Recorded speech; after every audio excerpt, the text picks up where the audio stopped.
Holy shit, man. What was that, like a 20+ minute queue?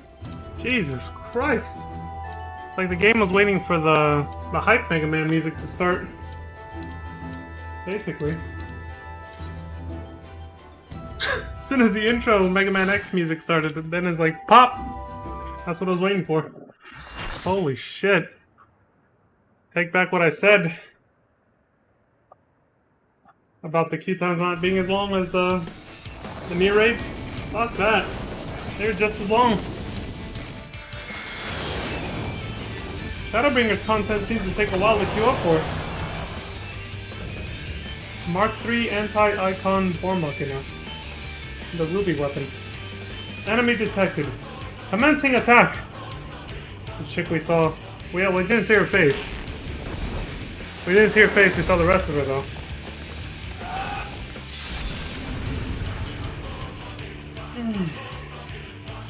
I've not done this one in a hot minute. Well, you and me both, buddy. We got people dancing.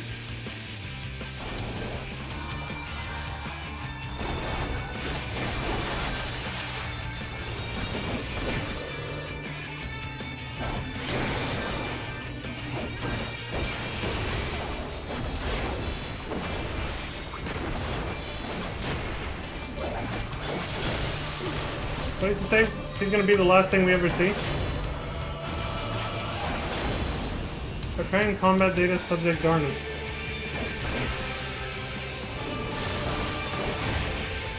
Deploying claws. Commanding voice. Anti-icon weaponry restrained to move.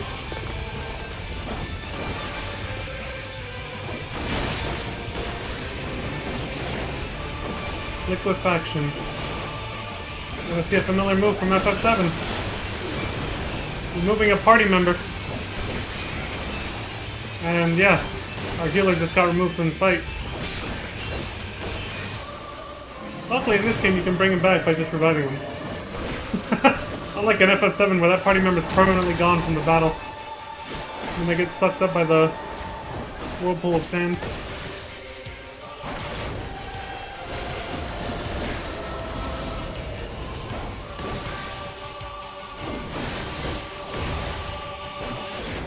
You won't even see them coming?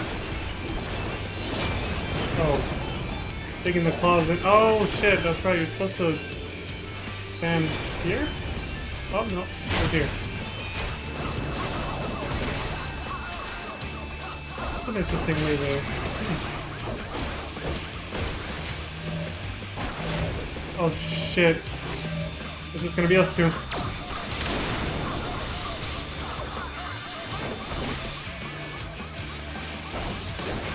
At least somebody stacked with me.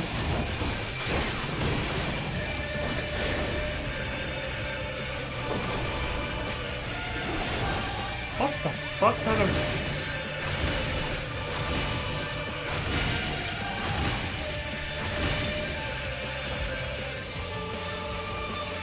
There's too many patterns at the end, I couldn't tell where the hell to go.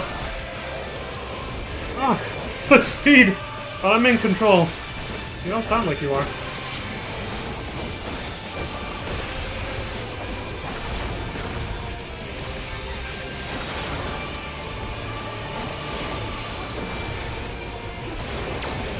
Why is AF not getting up? What are they waiting for?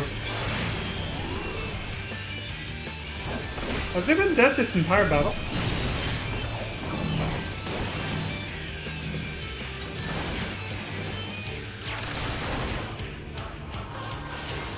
Or did they just die again? I don't know, I wasn't paying attention, so it's whatever. I just heard one of my party members scream, "Ah!" All this chaos and I just suddenly heard, "Ah!" Out of nowhere. Oh, this again.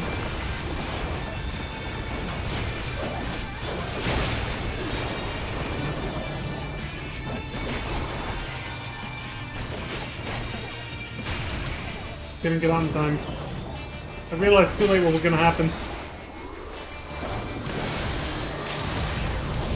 Optimize ultimate.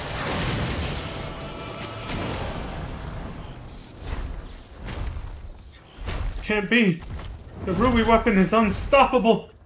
That's what they all say. I'm sorry, everyone. This is the end for me. Activating Oversoul.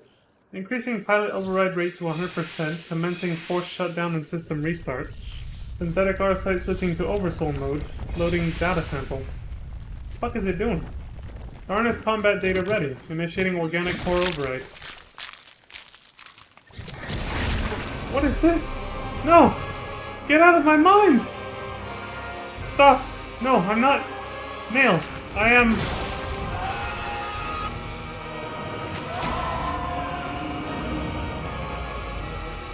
What the hell just happened to the pilot? I am Nail Vandarnus. Harrigan. Come to purify this forsaken land. The gender bent, the one that we saw in the clothes of Bahamut, basically.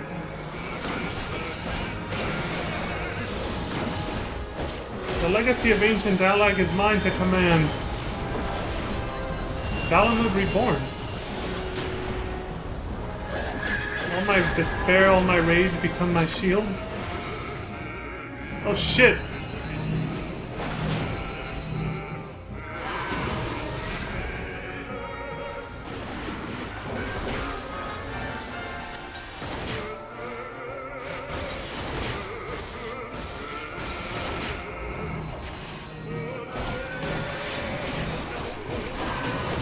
It might be the trial or the extreme trial version, but I was pretty sure you had to separate them, so.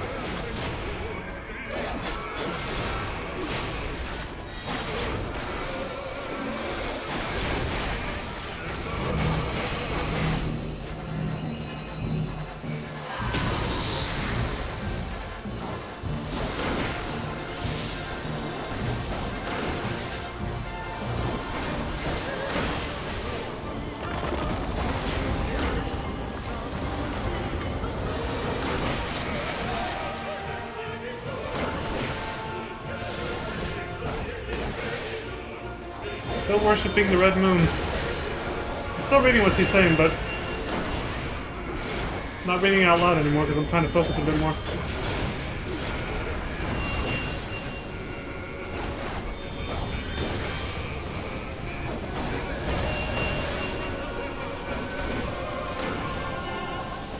Where the hell are we supposed to?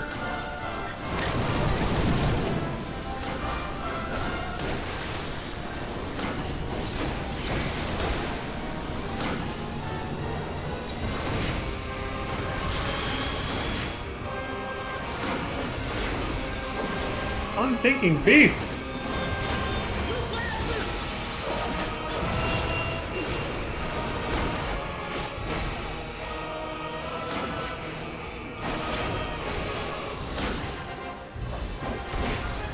What are you supposed to do with those?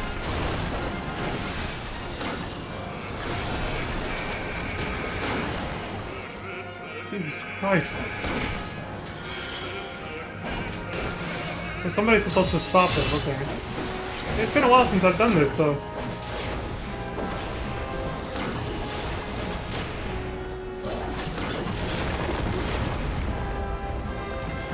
And that's what happens if you don't stop him. Shit.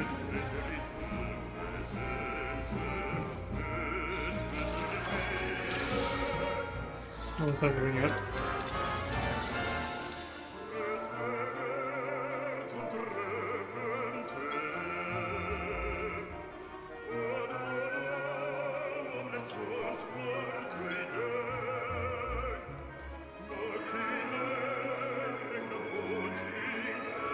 They're discussing what to do. Yeah, this confuses everyone, including me the first time, and it's been long enough that I was kind of like, wait, what do we do here? I distinctly remember something about DPSing, but...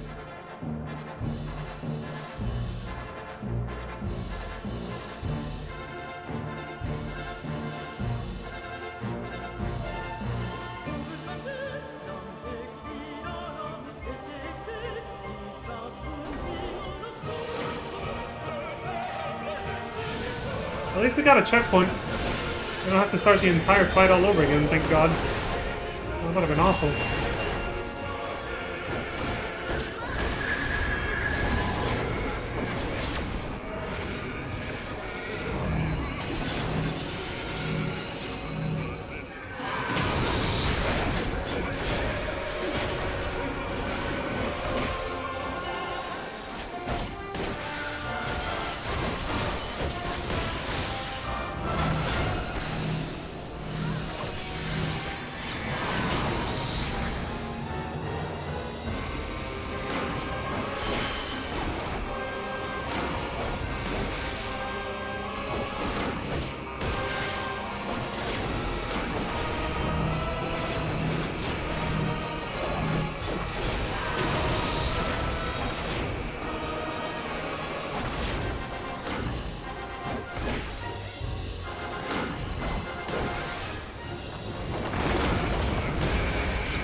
Meteor project, I'm guessing this is it. Raging ether gathers in the firmament.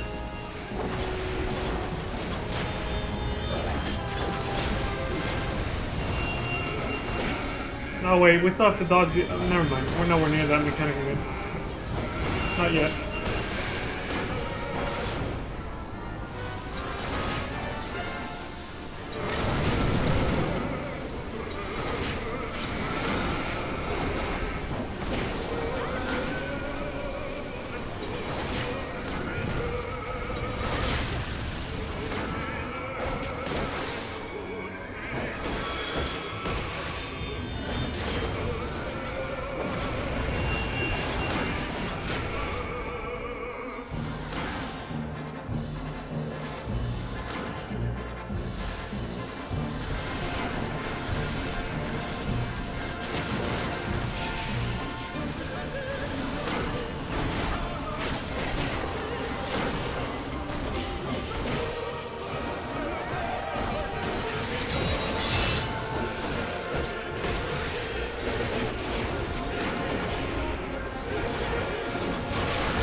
Dalamud just fell.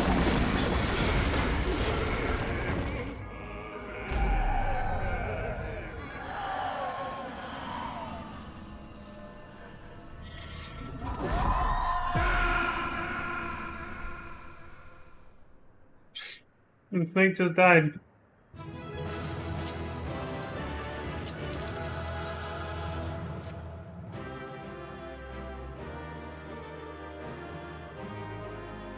Well, there you have it, folks. What a weird fight.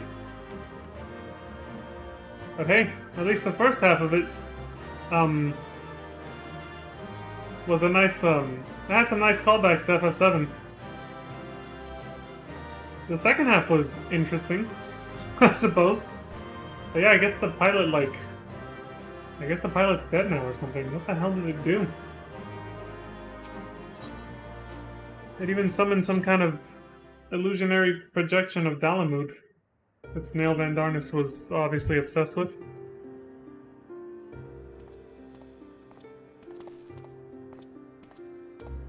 What's up, guys? You know anything about what the fuck just happened? Even from afar, your figure was unmistakable. As ever, an impressive display. Though as I am sure you will concur, the ultimate weapon pales in comparison to this new monstrosity. If their research is allowed to continue, the next model will be nigh unstoppable. With that in mind, the Alliance has enlisted the help of... Wait, I hear something.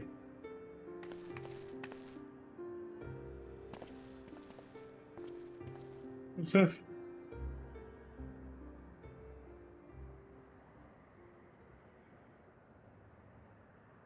Here to sift through what remains of the ruby weapon, are you?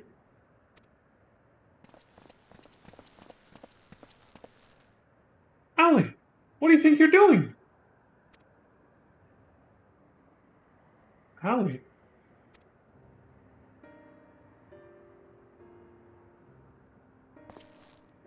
Father! It has been too long, Alphonse. And you too, Rex.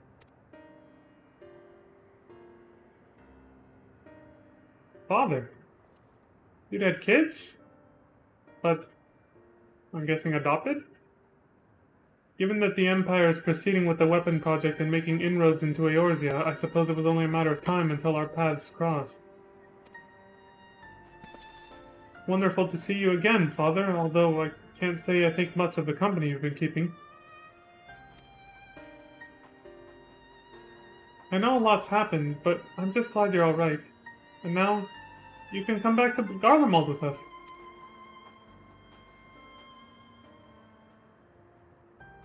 My days serving the Empire are over. Because you're suspected of assassinating Emperor Varus? I mean, that's a pretty big... yeah. But we know you'd never do a thing like that. There must be a way to prove your innocence. Then everything can go back to the way it was.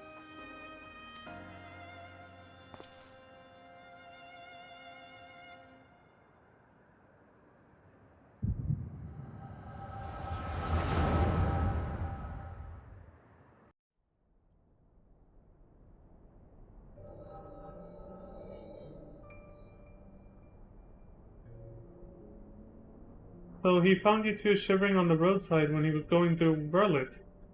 Lucky for you, eh? It's them as kids. If he hadn't, we'd probably be dead by now.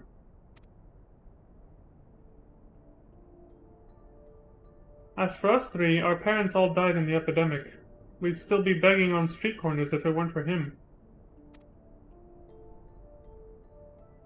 I just wish there was a way we could repay Lord Gaius for all the kindness he's shown us. Melisandre? Was she the one in the ruby weapon? Because everyone else here seems to be accounted for. They're right in front of us. In the present day. But not her. Melisandre.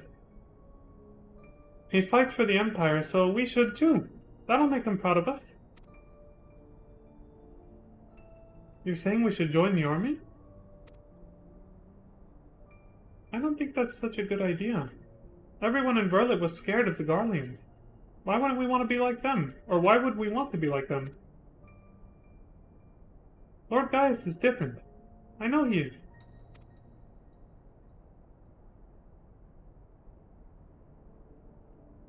You're right.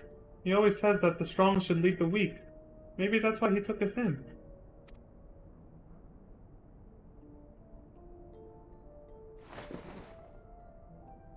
Alright, if becoming a soldier is what it takes, I'll do it.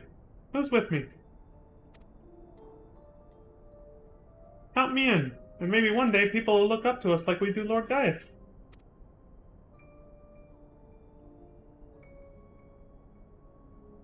Then it's settled. From now on, we're all brothers and sisters fighting for the same cause. Just like that. Brothers and sisters? Then that would make Lord Gaius our father? Well, if he doesn't mind us calling him that, I suppose so. And that makes you our big brother, since you're the oldest. You'd better be nice to us or I'm telling father.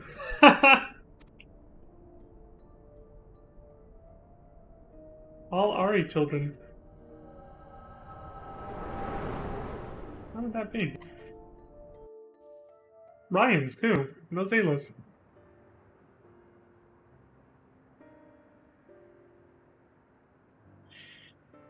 Father, since you went away, a lot has changed in the Empire. For us too. If we'd known that you were still out there, still alive, none of this would have happened. What do you mean? The truth is...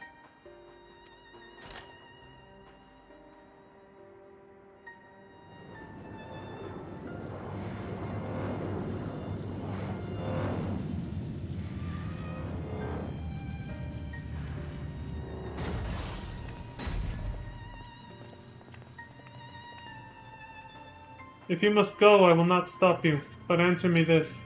Who was piloting the ruby weapon? We all know that Nail Van Darnus has not returned from the dead. Who do you think? The only one not here, right? It was... Melisandre. No. No, I refuse to believe that.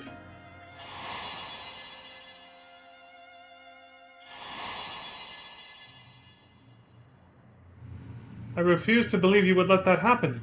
She was a sister to you. To all of you. We only want to finish what you started. And while we will never forget all you have done for us, the next time we meet, it shall be as enemies. Goodbye, Father.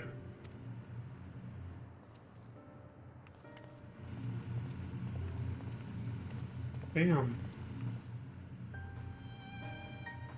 As for you, hero of Eorzea, you'll pay for what you did to Melisandre. I swear it.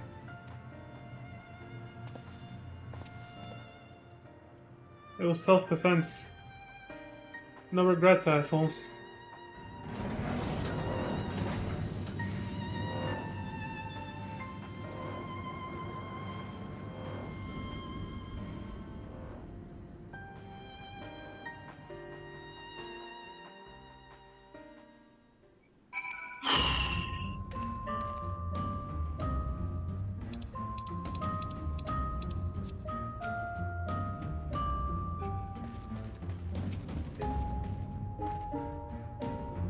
Gaius wasn't exaggerating when he spoke of your prowess in battle. Unfortunately, it seems a fair few problems remain, and unlike the ruby weapon, it might take more than brute force to solve them. After Gaius and I faced the ruby weapon, I had thought it to be all but indestructible. I'm glad to be proven wrong on this occasion.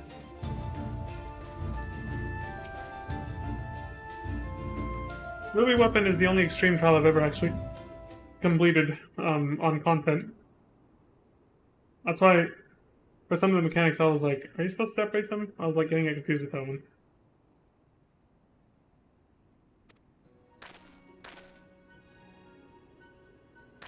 No! Dylan! Well, well, Gaius Van Belsar. We meet again. Son of a bitch. Come to see how your precious weapon project has been proceeding in your absence, have you? 1 second. Okay. You are come to collect data on the ruby weapon, correct? The pilot. Milisandia should still be inside the cockpit. I will ask Valdolin to escort you to the wreckage.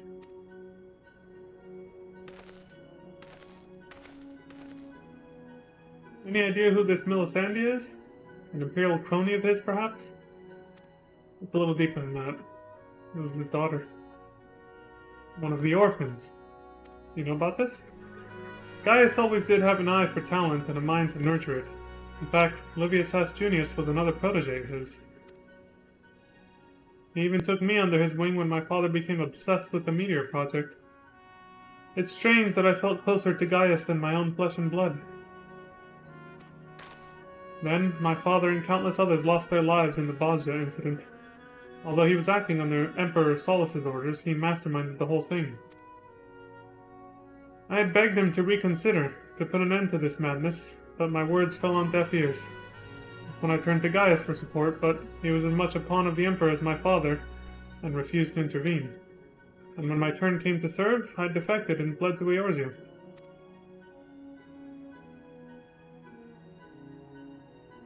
I blame Gaius as much as any of them, perhaps even more, for the barbaric acts carried out in the name of conquest. But when we met at the Praetorium, all the hatred that had been festering inside me seemed to fade away, and I remembered the man I once respected. To think the dreaded Black Wolf was a mere plaything of the Ascians, who left him broken and disgraced, having sent thousands of his men to early graves. It's more than most could bear. And now the lives of the children he raised hang in the balance. Any personal grievances I have with Gaius can wait. I'd best gather what information I can on the ruby weapon, but I'll be back as soon as possible.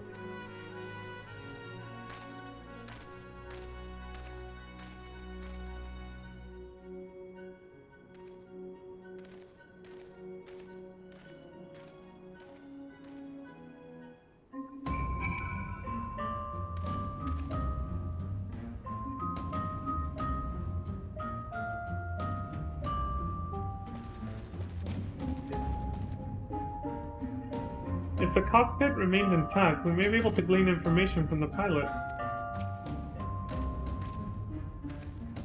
If Sid is as I remember him, it will not take long for him to finish investigating the remains of the ruby weapon. He never was one to waste time. Shit, I put that way too far away.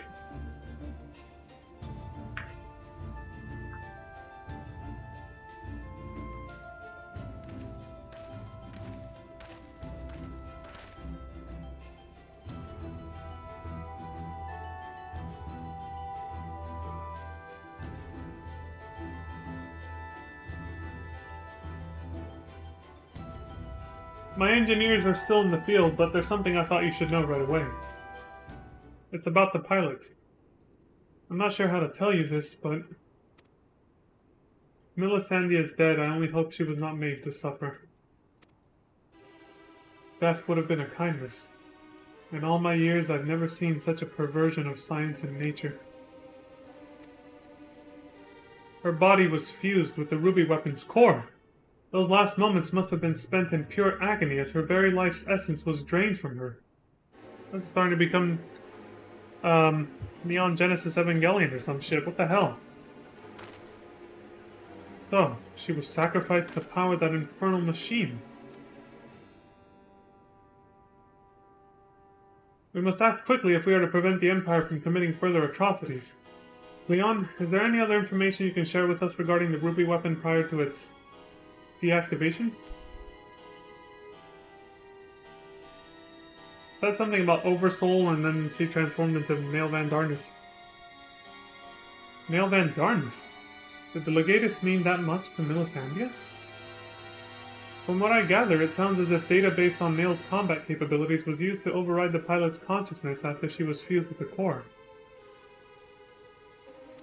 If this technology is perfected and the Empire begins implanting the memories of renowned warriors such as the White Raven into its soldiers, the Alliance won't stand a chance. Is such a thing even possible?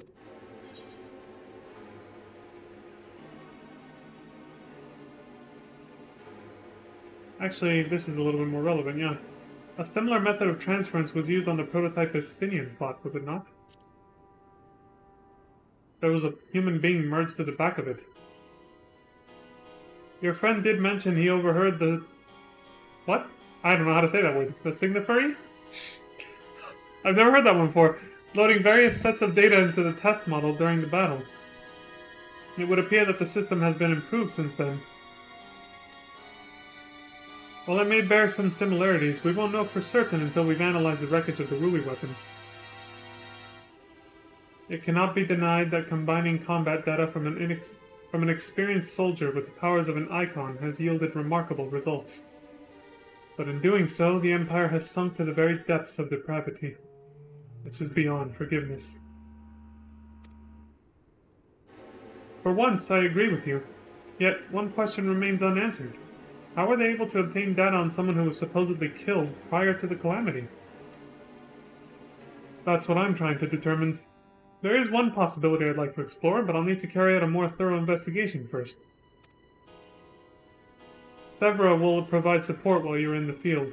Not only is she extremely well versed in the latest in Garlean technology, there are a few soldiers I would rather have watching my back.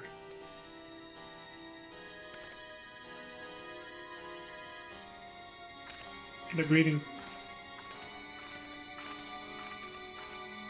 In the meantime, Valdolin and I will follow the ruby weapon's tracks back to its point of origin.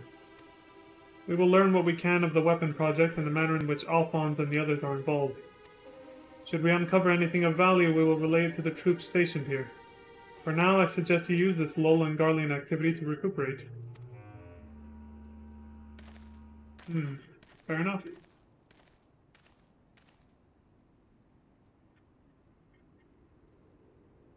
Would I be correct in guessing that this belated reunion with those darling orphans of yours has stirred up memories of your time in Garlemald?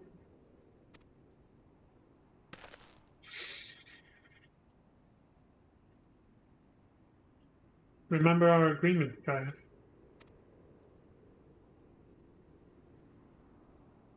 If you so much as think of returning to your Imperial Masters, I will kill you. You bastard!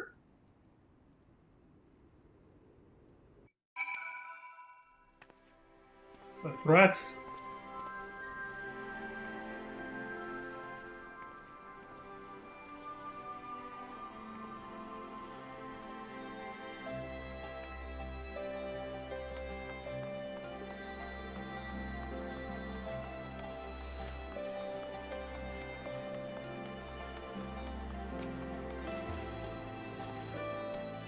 So, you put down the ruby weapon?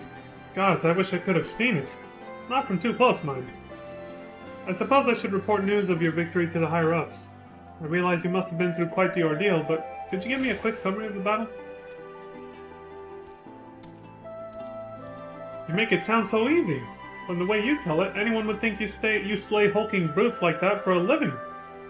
I'll put all of this into a report and leave a copy over there, should you fancy a bit of light reading. Anyway, I expect you've got more pressing matters to take care of, like going for a celebratory pint. If the Garleans pluck up the courage to come knocking again, we'll let you know. Until then, rest up. Alright.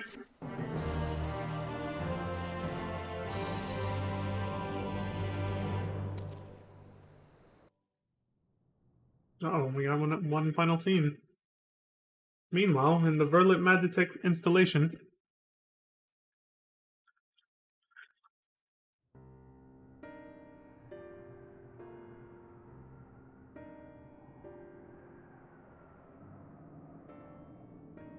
We should have told him the truth. He'd be able to help us. I know he would. That's exactly the problem, Allie. If he knew the true nature of the weapon project, he'd find some way to interfere. Well, he's figuring it out right now. We've come too far to back down now. I won't let Melisandre's death be in vain. Excuse me?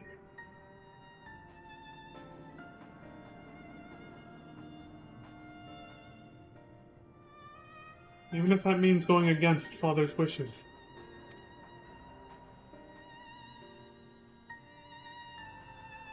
Cheer up, Alphonse. We can all go back to being one big happy family after we've dealt with those pesky Eorzeans. It'll be just like old times.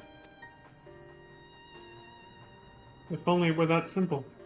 There's no guarantee any of us will make it back alive. Excuse me? I think you're forgetting whose turn it is next. Oh, ye of little faith. With me at the helm of the Sapphire weapon, it'll be over before you know it. Whatever happens, Rex, promise you'll come back to us. I couldn't bear to lose you too.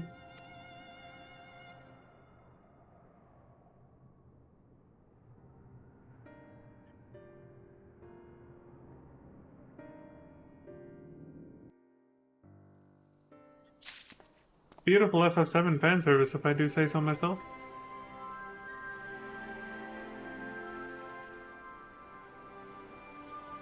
Looking up something really quick.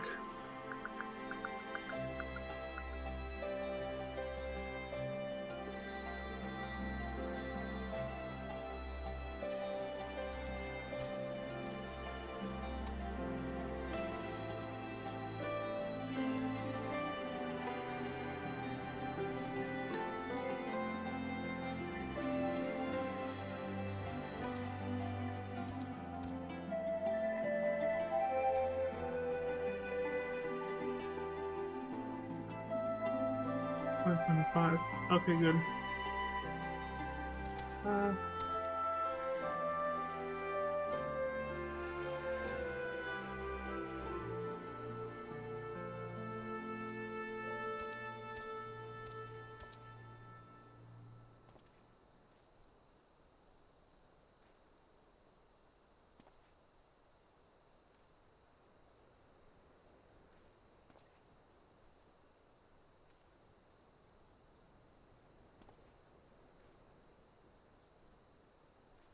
Alright. Planning out what I was going to do next. Okay.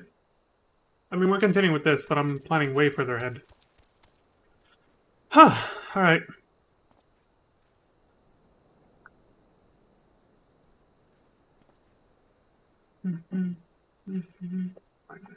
Alright. The Resistance Officer's reports. This pile of papers appears to be a collection of reports written by members of the Resistance. Gaius Belsar, the Ruby Weapon, and Melisandre. Lore! I've never read these before. Extra lore, I'm guessing. I missed it. Oh, I can read it. Name, Gaius Belsar. Pure-blooded Garlean and former legatus of the 14th Legion. During his time in the Empire, he was credited with the conquest of 5 cities. Extremely dangerous, though currently aligned against Garlemald. Assumed dead following the Battle of Castra Meridianum. He survived and made the elimination of Ascians his primary objective, operating under the name Shadowhunter. The Ultima weapon project he once helmed has since been taken over by the 7th Legion, prompting him to cooperate with the Eorzean Alliance in preventing new weapons from being developed and deployed. He has provided invaluable information on the Ruby weapon, though it has recently come to light that the pilot was an orphan once under his care. There is a possibility that he may betray us and return to the Empire, so he must be monitored closely.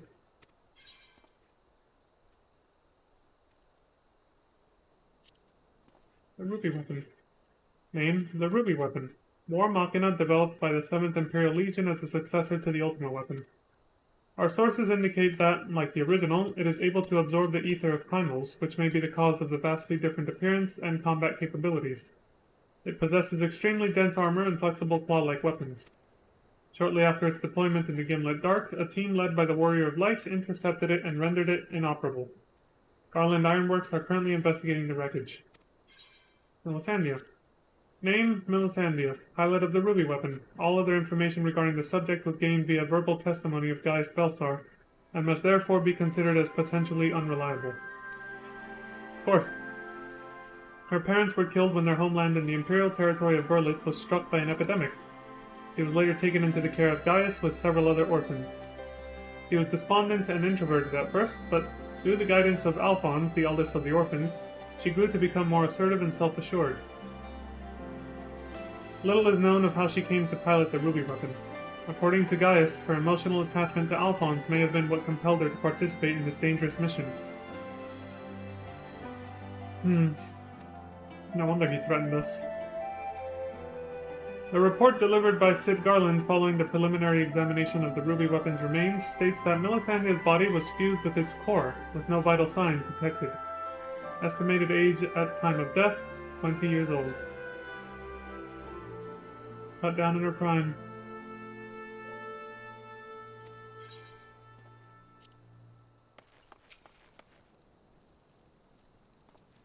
I have to say, that was a most exhilarating battle. I never dreamed that I would have the chance to see such a ferocious war machina with my own eyes. You might find it odd that a citizen of Eorzea would be so excited by something sent by the Garleans to slaughter us in our thousands. But as an avid follower of all things gigantic and mechanical, I just can't help myself. Oh, to be able to pilot such a majestic creation. Perhaps I should defect to the Empire and offer my services. Ever since the time of the original Ultima weapon, I have fallen in love with this fusion of Elagian and Garlean design. It takes my breath away. You threatening to defect? Because if you do, I'll stab you right now. So much so that I used my spare moments at the Ironworks to develop a line of miniatures. And now your recently vanquished foe shall be the inspiration for my next endeavor. Would you do me the honor of casting your gaze across the piece once it is complete? So that's what it takes to shut you up.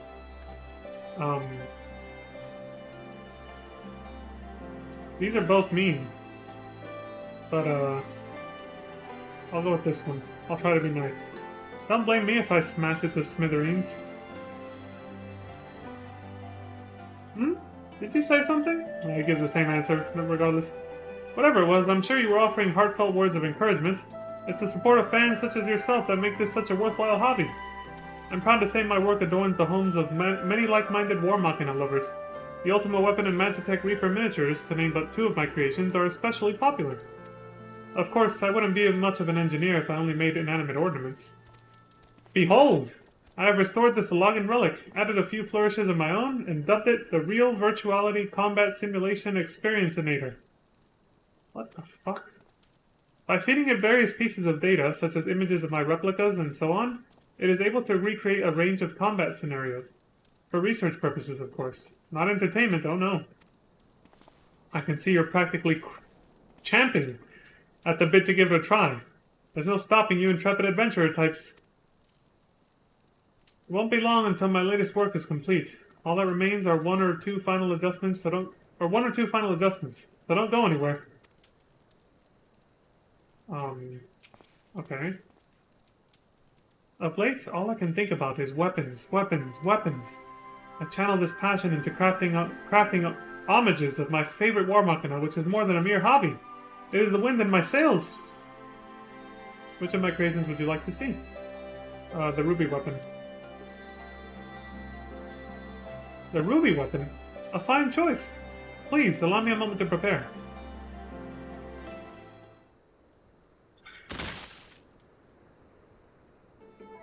Feast your eyes on the likeness of the Crimson Conqueror, the Vermilion Villain, the Scarlet Scoundrel, the one and only ruby weapon.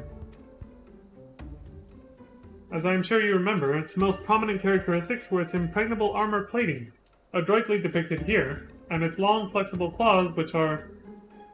well, you'll just have to imagine those for now. The head and arched neck are somewhat reminiscent of a ravenous voidsent, which may be the result of having absorbed a primal, possibly even one summoned by those resisting the Empire. In that sense, it could even be considered an ally of sorts. Hmm.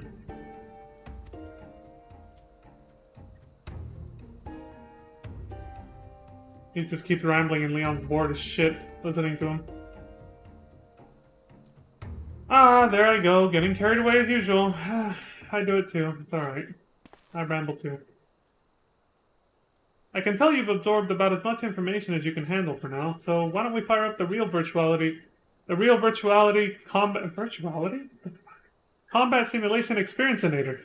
Whole thing is, you best brace yourself because even I don't know what's gonna happen.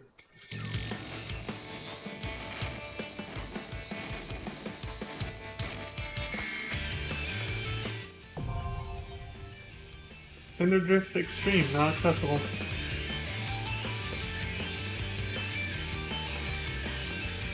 The totems earned in the Sorrow of Verlet can be exchanged for gear and other items by speaking with Sintana and Redmond's Toll. Noted. Okay. Alas, I am lacking fresh inspiration, and I fear that without the necessary stimulation, my tools would be left to gather dust. In other words, we gotta, you know, defeat another weapon for him to get the inspiration to make another extreme trial, along with a little statue for it.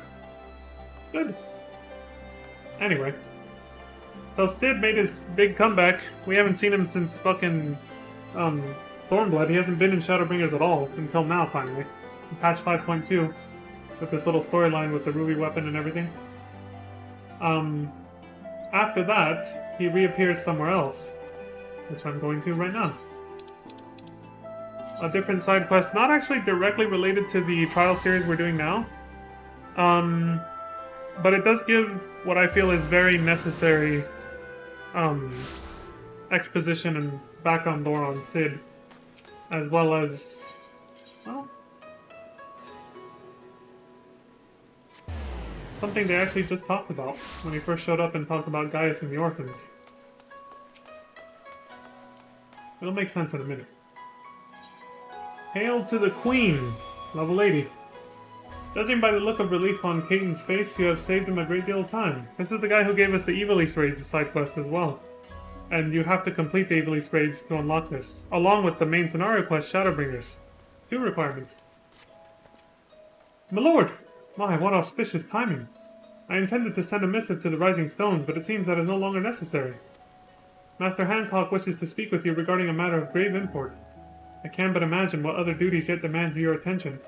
Still, he would request you meet him at the Ruby Bazaar at your earliest convenience. Okay. Sure. Wait. Excuse me. What can Hancock want with us?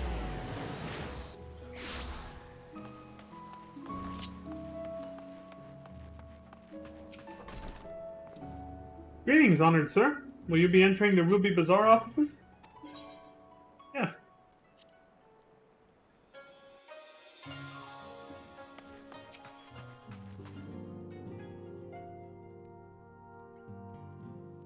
What's up, Hancock?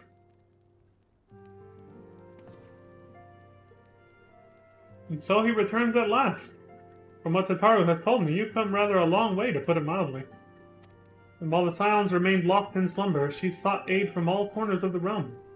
In fact, it was I to whom she first turned when searching for a champion to assist her in your absence. Though as you have no doubt surmised, I did not call you here to discuss such matters. Oh? I have received word from Lord Hien that the Bosgen Resistance, our comrades in the Eastern Alliance, seek the aid of distinguished heroes in their fight against the Empire, and naturally your name immediately sprang to mind.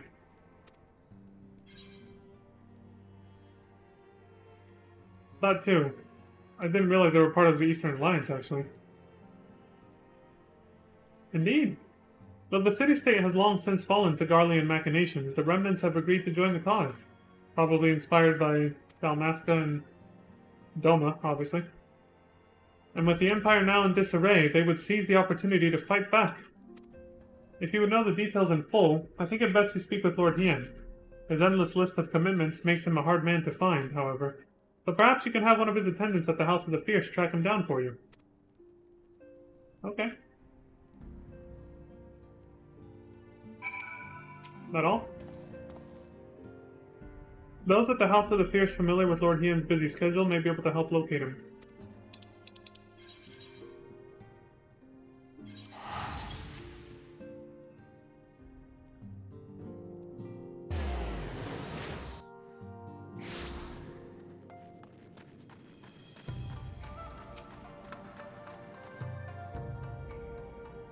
Greetings, good sir. Lord Hien has been expecting you. When word reached us from the Bosnian resistance, Lord Hien knew at once there was but one man to whom he could turn. He left to the coattails not long ago. The view of Doma Castle helped to calm his mind. This way, if you please.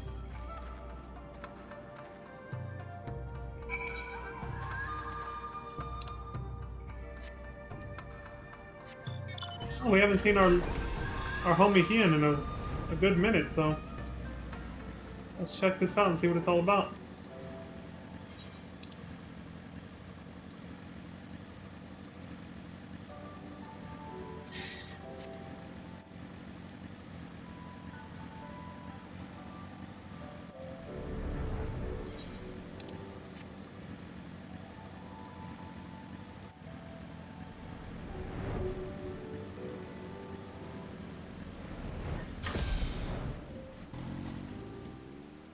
This way, atop the broken bridge. He will be most glad for your arrival.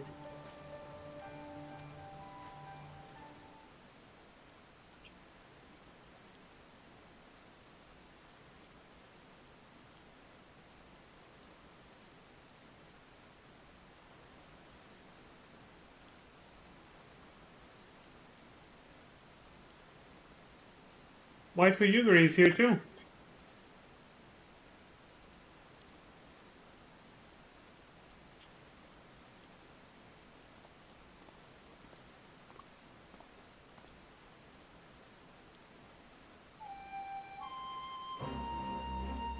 Do you remember when first we shared a view of this castle together? Still under the Garlean's control, perhaps, yet for all their wickedness, its beauty would not be so easily sullied. Dylan! You son of a bitch. Been a long time, Ian. It is good to see you, my friend. You must forgive me for foregoing pleasantries, but our guest here is in dire need of your help. Marsak of the Bosnian Resistance. A pleasure to make your acquaintance. He might actually know Radovan and the other guy. The two Gunblade Masters. The one who taught me and Thancred respectively. Got the other one's name, we only saw him once. As you have no doubt already heard from Lord Hien, my people seek to reclaim our homeland from the Empire. Under his auspices and that of the Eorzean Alliance, we aim to do just that. However, we recently received word that the 4th Imperial Legion has been making plans of their own. It has long held the provinces of Naksha, Dalmasca, and Bosnia in an iron grip, using its Dalmascan headquarters to house the bulk of its forces. This is why you're required to do the Evilise raid before this unlocks. Until recently, that is. They appear to be diverting resources and manpower to their forces stationed in Bosnia. In fact, 3 battalions are en route as we speak. We thought perhaps to strike before they can fully assemble, but the Bosnian resistance lacks the means to drive them off on its own.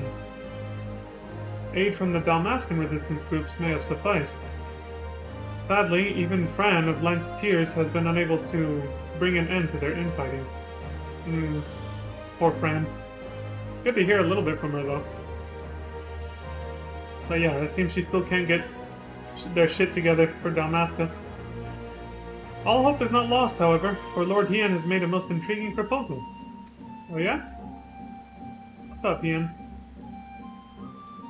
An idea not my own, I must confess. We have our old friend Gosetsu to thank. Really? You talked to him? How's he doing?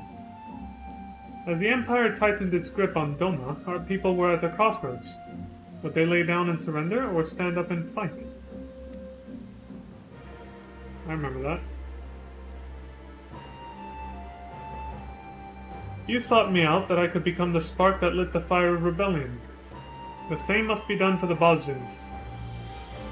They require a standard under which they can rally, a symbol of hope to steel them for what is to come. Lacking a living figurehead such as Lord Hien, my comrades and I looked to our nation's past for inspiration. There we found the answer we sought. Gunhilder's blades. Yeah, Radovan was one of them. They were the elite guard of Queen Gunhilder, possessed of weapons blessed by the gods. Their exploits would become legend after defending our peoples against the Alogans in the Third Astral Era.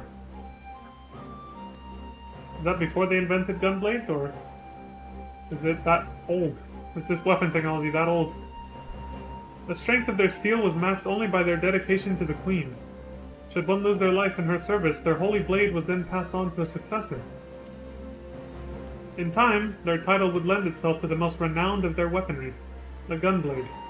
But in truth, each member of her guard was master of a unique weapon. Though these sacred relics have been lost to time, I would see them forge anew.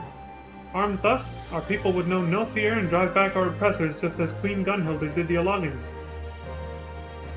An admittedly lofty and otherwise unattainable goal for one such as I, which is why I have traveled far and wide in search of great minds and greater heroes who might lend us their aid. We would be honored to have one of your renown at our side. Excuse me.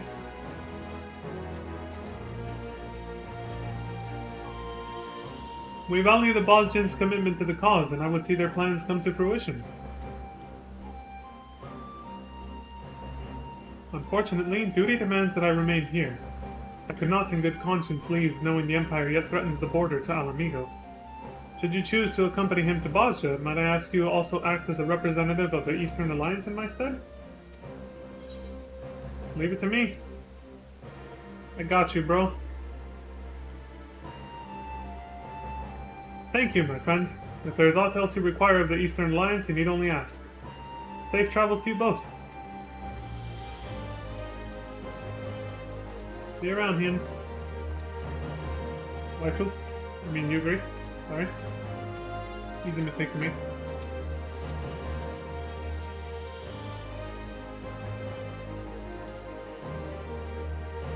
Not actually a mistake.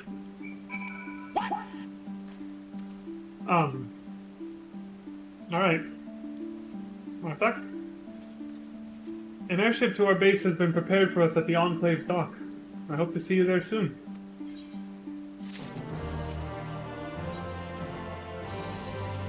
Path to the past.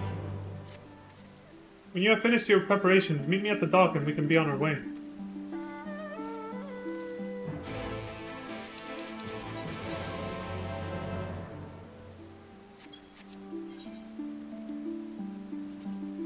I thought I was at the Enclave for some reason.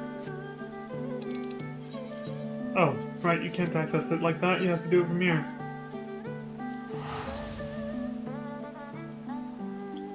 Boom, boom, boom, boom, boom.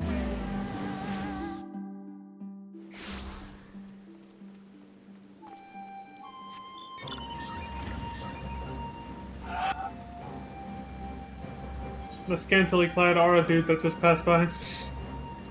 Oh fuck, I could've used the meteorite. That Crash Bandicoot run. Our destination is Gengos, the Resistance's present base of operations. To ensure we remain unnoticed by the Empire, this ship is one of the few permitted to travel twixt Doma and the other provinces. Should you have need to travel to Gengos in the future, I ask you come here to do so. Sounds good. Coming aboard, sir? Yeah.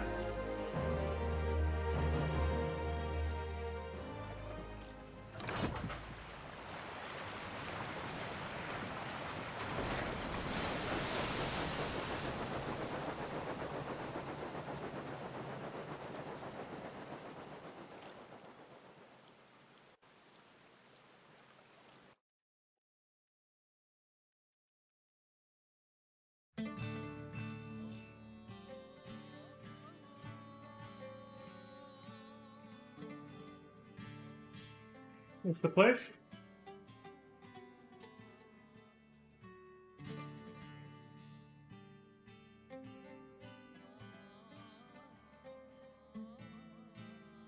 Summertime is so weird. 8:04 p.m. and there's still a shit ton of sunlight outside.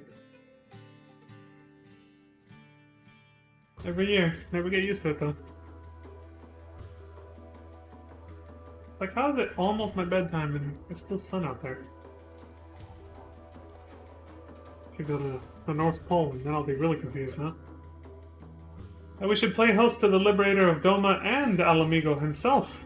I did not think you could be persuaded to help us. Boss Seljan, leader of the Bosnian resistance. Not the best choice for the job, if I'm to be frank, but I will bear the title all the same. Okay. Bloody hells, man. You won't inspire much confidence speaking like that. This is the first time we see him on stream. Haha, you're quite right, Master Gerald. While you're here, won't you come and welcome our guest? Huh? What in the seven hells are you doing here? So, you guys remember I made the relic weapon for Dragoon? Yeah, that's how I met the guy. Don't worry, I still have those clips saved. But I think I'll show them during post-marathon content when this becomes a little bit more relevant. The relic weapons and all that. Eorzea's greatest hero and her finest blacksmith. With the two of you here, our plan is sure to succeed. Would that Queen Gunhilda were here to witness this. You should come over here, man. What's up, dude? Oi, Leon. Just between us? I'm only here to pay off me debts to that black-hearted snake Rowena. The one who had you making tea kettles. You guys might not know, because again, I haven't shown this on stream yet, because it's not really that plot relevant, and it is lengthy, so... It's back in Realm Reborn. She's been selling supplies to the Resistance, and they happened to mention they were in need of a smithy. So she went and told them I'm the greatest bleeding smithy in the realm, with skills that had put Biragoth himself to shame. Can't rightly say I'm even half of what she claimed, but I'll do me damnedest. They're happy to ply me with good grub and even better booze, so play along, will you? Sure, fine. Whatever. Now that you're both here, I believe it time our plans be made clear. Miss Egypt? Yes, of course. Our goal is to reforge the weapons wielded by Gunhilda's blades. Simple in principle, less so in execution. The weapons themselves and most of the text denoting the history of Her Majesty and her guard were lost to the devastation of the Fourth Umbral Calamity. That said, we have managed to obtain certain pieces of information, and coupled with Master Gerald's knowledge and expertise, we have made great strides in reproducing these vaunted blades of Eld. We worked out the manner of weapons they wielded, their shape and weight, even the materials needed for me forge. But we've learned bugger all about what gives them spirit. And that's always a requirement when it comes to proper relic weapons. Because this is the relic weapon questline, essentially, for Shadowbringers. It is said Queen Gunhilda etched a holy inscription into each blade, thus granting them the power of the gods. Unfortunately, no records of any such engravings remain, but there is still hope. Though not but pale imitations, there once existed replicas which may very well have borne these inscriptions. Alas, they were lost when Bosja's citadel fell. You mean that incident with Sid and his dad? Mostly his dad. Do you know of the Bosja incident? Yes, I do, though admittedly I do not recall it in detail. And Radovan, the Gunblade teacher, also told me a little bit about it. Mumala, or whatever that guy's... Mamala? Whatever the hell that guy's name is, the defector Garlean engineer that's now with Garlean Ironworks. That a worldly adventurer such as yourself would know of this is of no surprise. If I may, I would share the tragic tale of our homeland. 15 summers past, the Garleans were conducting experiments, seeking a means to make contact with the lesser moon, Dalamud. They believed the satellite to be possessed of immense power, and a lunar transmitter was erected in the hopes of harnessing it. But when the transmitter was activated and the signal sent, Dalamud responded with an immense blast of raw energy. The destruction wrought defied reckoning. Yep, Sid told us about this. Well, again, him and Radovan. The Citadel, the relics of Queen Gunhilda's kingdom, naught was left but smoke and ash. Jesus. Hope ain't lost yet, though. The Citadel's been wiped off the bloody map, aye, but there's still a way for us to find those inscriptions. Or so I've been told. An explanation better left to one far more knowledgeable than I.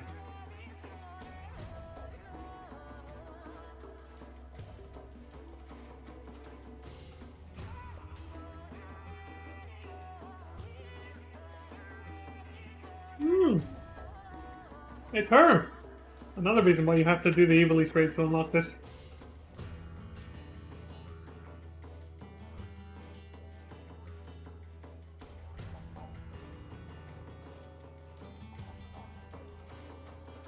I forgot her name now. Mikoto! That's her name! The cutie Ari woman who helped us with the Zodiac Brave Story stuff. The Arasite. She's from Charlian. Milady. Another waifu. Just like Yuguri. It's good to see you again, Leon. Though I had hoped to accomplish more before your arrival.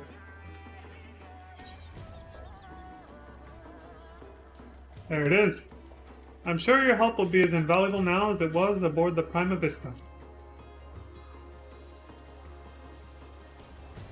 You are far too kind. If not for your heroism, Ramza and Alma would have... Yeah. Aww. Look, come on, don't cry, like, that's in the past, it's over. Everything turned out well, don't worry about it, jeez. Damn. It's quite the sensitive type, that's quite cute. From the onset of our endeavor, it was abundantly clear that one versed in etherology would be essential. We relayed this to the Alliance, who then introduced us to Mikoto. She is said to be one of the most brilliant minds among the students of Valdesian. Friends with Cryle, right? And yet, it is my ineptitude that demands your presence here. I was all but certain that Geralt and I alone would suffice in this. Alas, what's wrong? The matter she speaks of concerns a long-forgotten practice of the holy men who once inhabited these lands. Utilizing uniquely aspected crystals, these seers were able to provide succor for those with ailments of the mind. Like Luna Freya or something from FF15? They possess the ability to shape their very memories, removing those deemed harmful and replacing them, that the patient may find some semblance of peace. Okay, never mind, that's very different. Alright, hold on. I too dismiss the notion that such practices could exist. That is, until a recent excavation unearthed compelling evidence of their work. The crystals we believe were used in their healing. Unfortunately, we were unable to discern how they were meant to be used.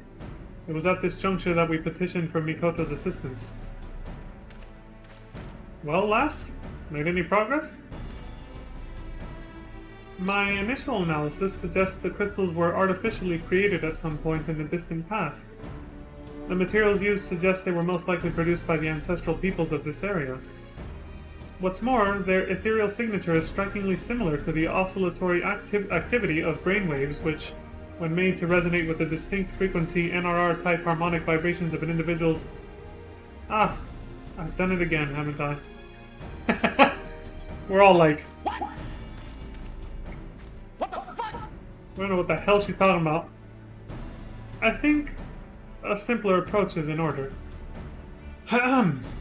Every living being is comprised of corporeal ether of the flesh, incorporeal ether of the soul, and the ethereal residue of their memories. Were one to be possessed of only corporeal ether, they would be but a walking corpse.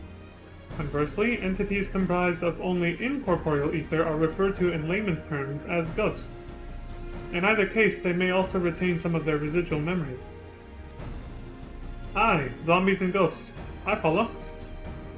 These crystals are able to isolate and resonate with the ethereal signature of memories. This allowed the seers to probe the minds of their patients. That's all well and good, lass, but what if their mind ain't what it used to be? Or they was too deep in their cups to remember what you're looking for? An excellent question, Master Gerald. We are all possessed of two types of memory, explicit and implicit. As their name suggests, explicit memories refer to an active remembrance of previous experiences, while implicit memories are acquired and stored passively. For example, when making a new acquaintance, their appearance will become part of your explicit memory, allowing you to recall that information. Should a great deal of time pass without meeting, however, such recollection can prove difficult. Yet, in that moment, your mind also takes record of the sounds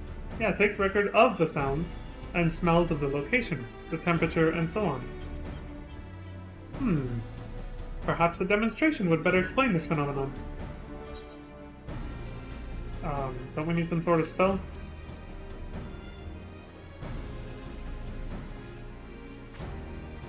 Thankfully, that will not be necessary. Really? You can do this without a seer? When I was first told of the seers and their practices, I was immediately reminded of your ability to peer into the past. Right, but I can't do that at will. I believe these people were blessed with a similar gift, and it is for that reason they were chosen to serve as seers. Though I too am possessed of the Echo, I lack the ability to peer into the past as you do, and thus have been unable to wield the power of these crystals. That's why we called you. Or that's why we called you here. Until now, I could do naught but posit theories. With your help, however, I may now put them to the proof. And you, Master Joe, shall be my first test subject.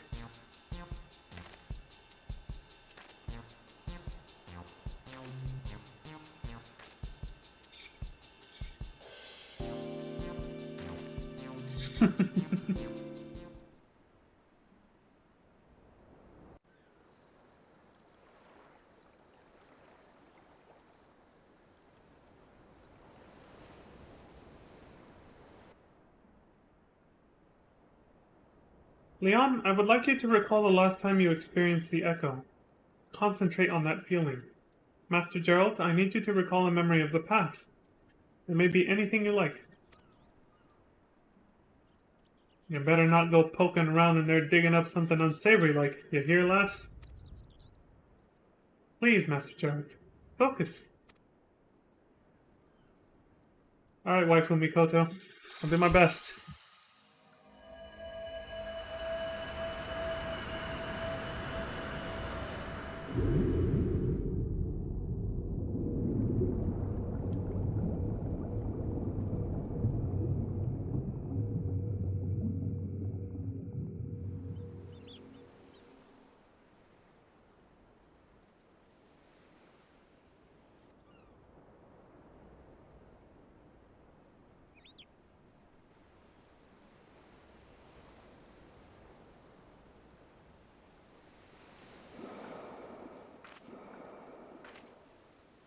I'm in Rowena? Oh, she here too. Well, I can see the one casting the spell, right? Well, we both are, I guess, working together. This is most unexpected. For reasons I cannot yet explain, it appears that the Echo has allowed me to accompany you into his memory. Well, you didn't expect this either. Okay. You're a skilled smith, Gerald. There's no denying that. But you hold money about as well as your liquor. Which is not well, or what? Well, what bloody good is money if you can't spend it? A man has to live a little, Rowena. Aye, and it wouldn't hurt for a man to use his head, neither. With all that talent of yours, I reckon you could have amassed a small fortune by now. Could have been you sitting on the syndicate instead of Godbert. As if I'd ever want to be anything like that doddering old half-dressed...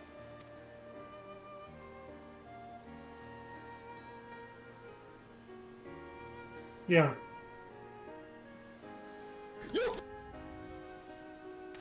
He realized he was, you know, hot calling the kettle black, basically. Half-dressed and all that.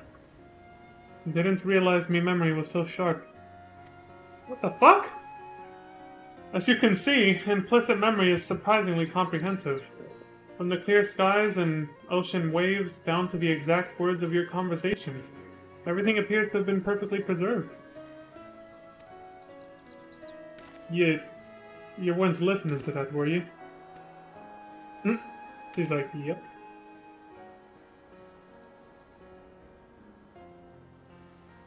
Every time someone gives you good advice, you turn around and do the complete sodden opposite. I used to like that rebellious streak of yours, but now I see you're just a bloody idiot. Honestly, I don't know what I ever saw in you. Oh, this is a breakup, isn't it? Whatever it is you think you saw, it ain't as if I've changed since then. And you haven't neither. Still as beautiful as the day we met.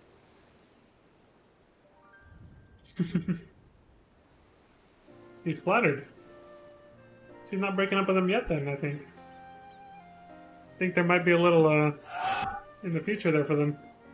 Whoa, hold on a minute. I never said anything like that. I swear on me last mug of ale. Implicit memories, while quite comprehensive, are not always true to fact. In the case of painful or otherwise undesirable experiences, they can be obfuscated to protect oneself from hard truths. Oh, so she did break up with him, but his memory warped to try and forget that happened then. Our perception of reality can also distort them as well, even when first committed to the mind. Then, as time passes, such distortions can grow. Happy memories become more joyous, bad ones all the more bitter. Explicit memory is particularly sensitive to such misrepresentations of events, for man is wont to remember what is most convenient for his worldview. Yes, very much. We're biased no matter how much we try not to be. That is why we seek the implicit, for there we are most likely to find the truth. Yeah. Implicit memories are basically emotional ones. Wow. Even in that dress, she's, In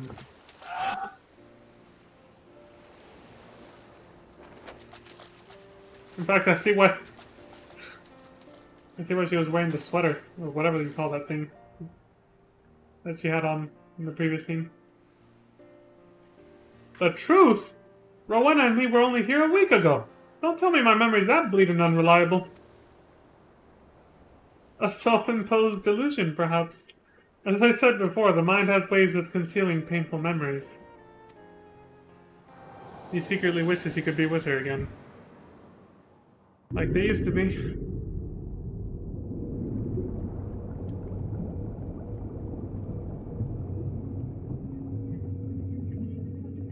Well, she used to like him for being a rebel, but then she realized it also makes him an idiot to constantly rebel against, everything people tell him to do, even when it's sound advice.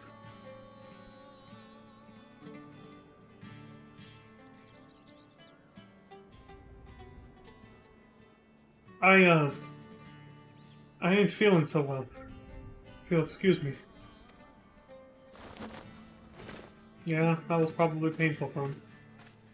As you can see, these crystals allow us to choose specific points in a person's past to observe at will. Unlike the echo, however, that what we see will not always be as it really was. Yet there still remains the matter of finding one who has seen the replica weapons and their inscriptions.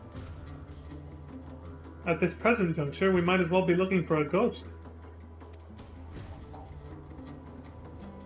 After the Garlean invasion of Bosnia, it was all but cut off from the world. None were allowed in or out, meaning all of its residents, and likely any who may have glimpsed the weapons, died when the citadel was destroyed.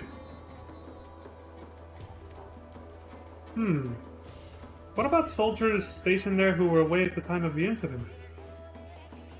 Even if we were able to find them, I doubt they could be persuaded to cooperate. They're literally referring to Radobon and his friends, who we saw at the end of the Gunbreaker storyline at level 80.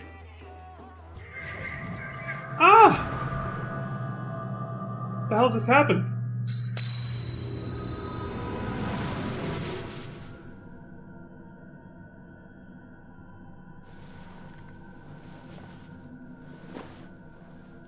No, please! Lord Varus! No! Varus.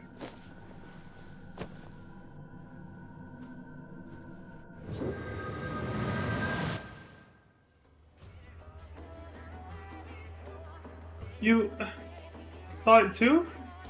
My visions, they are not of what has come to pass, but what is yet to be. We just saw a vision of the future together? Could it be the crystal allowed us to share my vision as well? Mikoto? Leon? Are you two alright?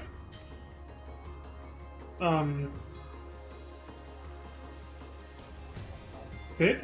Sid Garland? Son of the monster behind the Meteor Project? Unfortunately.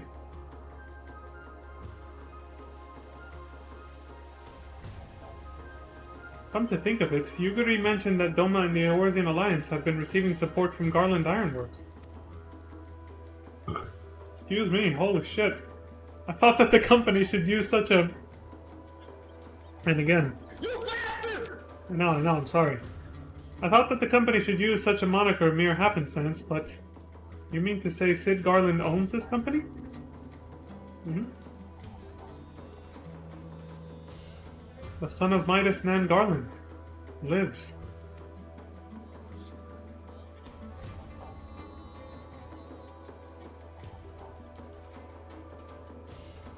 He must be summoned at once. If he was at the Citadel prior to its destruction, it's quite possible he may have seen the replicas. Fate is indeed a cruel mistress, pinning our hopes on a Garlean that gets of that bastard Midas, no less. Is there truly no other way? Bosselden, please! Very well. I only hope our fallen comrades can forgive us.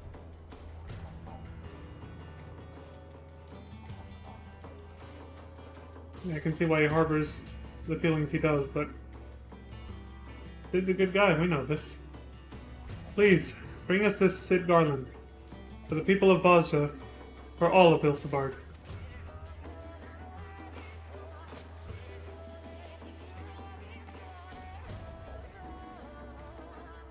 that how they ask a favor? Alright, can't say no to that.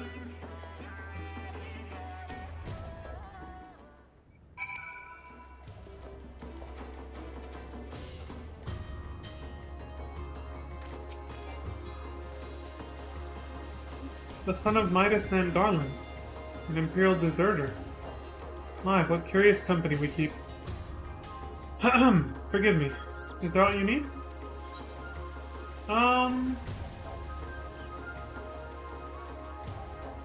yeah, tell me about Queen Gunhilder.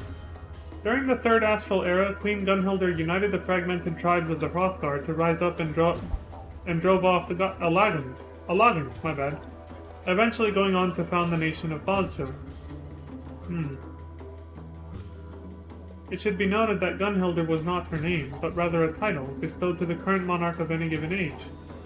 The common thread connecting all rulers of Bosja is their ability to read the stars. There were others who shared in this ability, but they were said to be the greatest seers of their respective ages. They were also said to be great warriors. When doing battle with the Allagans or any other would-be invaders, the queen could always be found commanding from the front lines. Alas, Bosja would fall in the wake of the Fourth Umbral Calamity. By some miracle, some few survived and were able to build what we knew as the city-state of Bosja. What about Gunhilder's blades? They were the elite guard of the Queen, masters of myriad arms and magics, said to be the greatest warriors of their age. Their combat prowess was matched only by their devotion to Queen Gunhilder. They would not hesitate to give their lives in her service. And should one of these warriors fall in battle, their holy blade would be passed on to a suitable successor. Over time, their title as Gunhilder's blades would become synonymous with the Gunblade, which gained great renown during the war against the Allagans. There is not a Bogdan alive who does not know the tales of their heroism. I have no doubt reforging these weapons will lend us both the strength and resolve we need to succeed. Well, tell me about the weapons you plan to forge then. With Master Gerald's help, we have nearly all that is required to reforge the weapons of Queen Gunhilder's Guard. While it is true the legends of their might are duly inspiring, to simply call them the Blades of Gunhilder would do little to differentiate these new armaments from the weapons of Eld. After all, we do not wish to give the impression that the originals have been recovered. After much thought, Master Gerald offered a simple and surprisingly satisfactory suggestion of resistance weapons. He also went on to make a rather curious remark about the steps to be taken in their forging, that these weapons can be enhanced further in accordance with the enemy's one's spaces. By the sounds of it, these weapons are never truly complete until the purpose is fulfilled. I see. What about you? Tell me about yourself. It has been 2 years since I joined the Resistance. Before then I lived as all Bosjans did, under the harsh rule of the Empire. It is the only life I have ever known, though my parents often spoke to me of what they remembered from the days of Bosja's independence. Though it was under the auspices of our Garlean oppressors, I was educated in prehistoric archaeology. While I am thankful for the opportunities it afforded me, I could not turn a blind eye to the suffering of my people, and so I left to join the Resistance. It was I who proposed to reforge the fabled weapons of Queen Gunhilder's Guard. and Bosselgen, however you say his fucking name, it's hard the way it's spelled, has chosen to place his faith in my plan. I take heart in knowing all I learned from the Empire will be put to good use. Alright. And you? That you should know Sid Garland is hardly surprising. I only hope he is not so engrossed in his work that he cannot find time to assist us. I will not keep you. Unless, of course, there is something you wish to ask me? Holy shit, there's a lot of lore here. Tell me about the 4th Imperial Legion. The initial invasion of Bosja was led by Bosch van Gebrandth. We saw him in the Evilise raids at the end. There would be a change of commander not long after, however. 30 years ago, during the invasion of Dalmasca, his health took an unexpected turn for the worse, and his son, Noah van Gebrandth, oversaw the conquest to its completion. He was a mere 20 years old when he assumed full command. The 4th Imperial Legion itself is rather unique compared to most, for the bulk of their forces are not native Garleans, their present leader included. Both Noah and his father were quite quick to bend the knee to Emperor Solus, from what I have been told. Perhaps it was that ardent loyalty that helped them rise to such prominence. Solus being M itself, of course. But not all were such fervent followers of the Empire. Quite the contrary, I would hazard the greater part of their soldiers were like us, seeing little recourse but to serve lest they be put to the sword. Though I suppose the unwavering loyalty of the 4th Imperial Legion is what serves to set it apart from the rest. Or to be more precise, its loyalty to Noah van Gebrandth. What's more, you will come to find they are not wont to rely on Magitech armaments like most Imperial soldiers.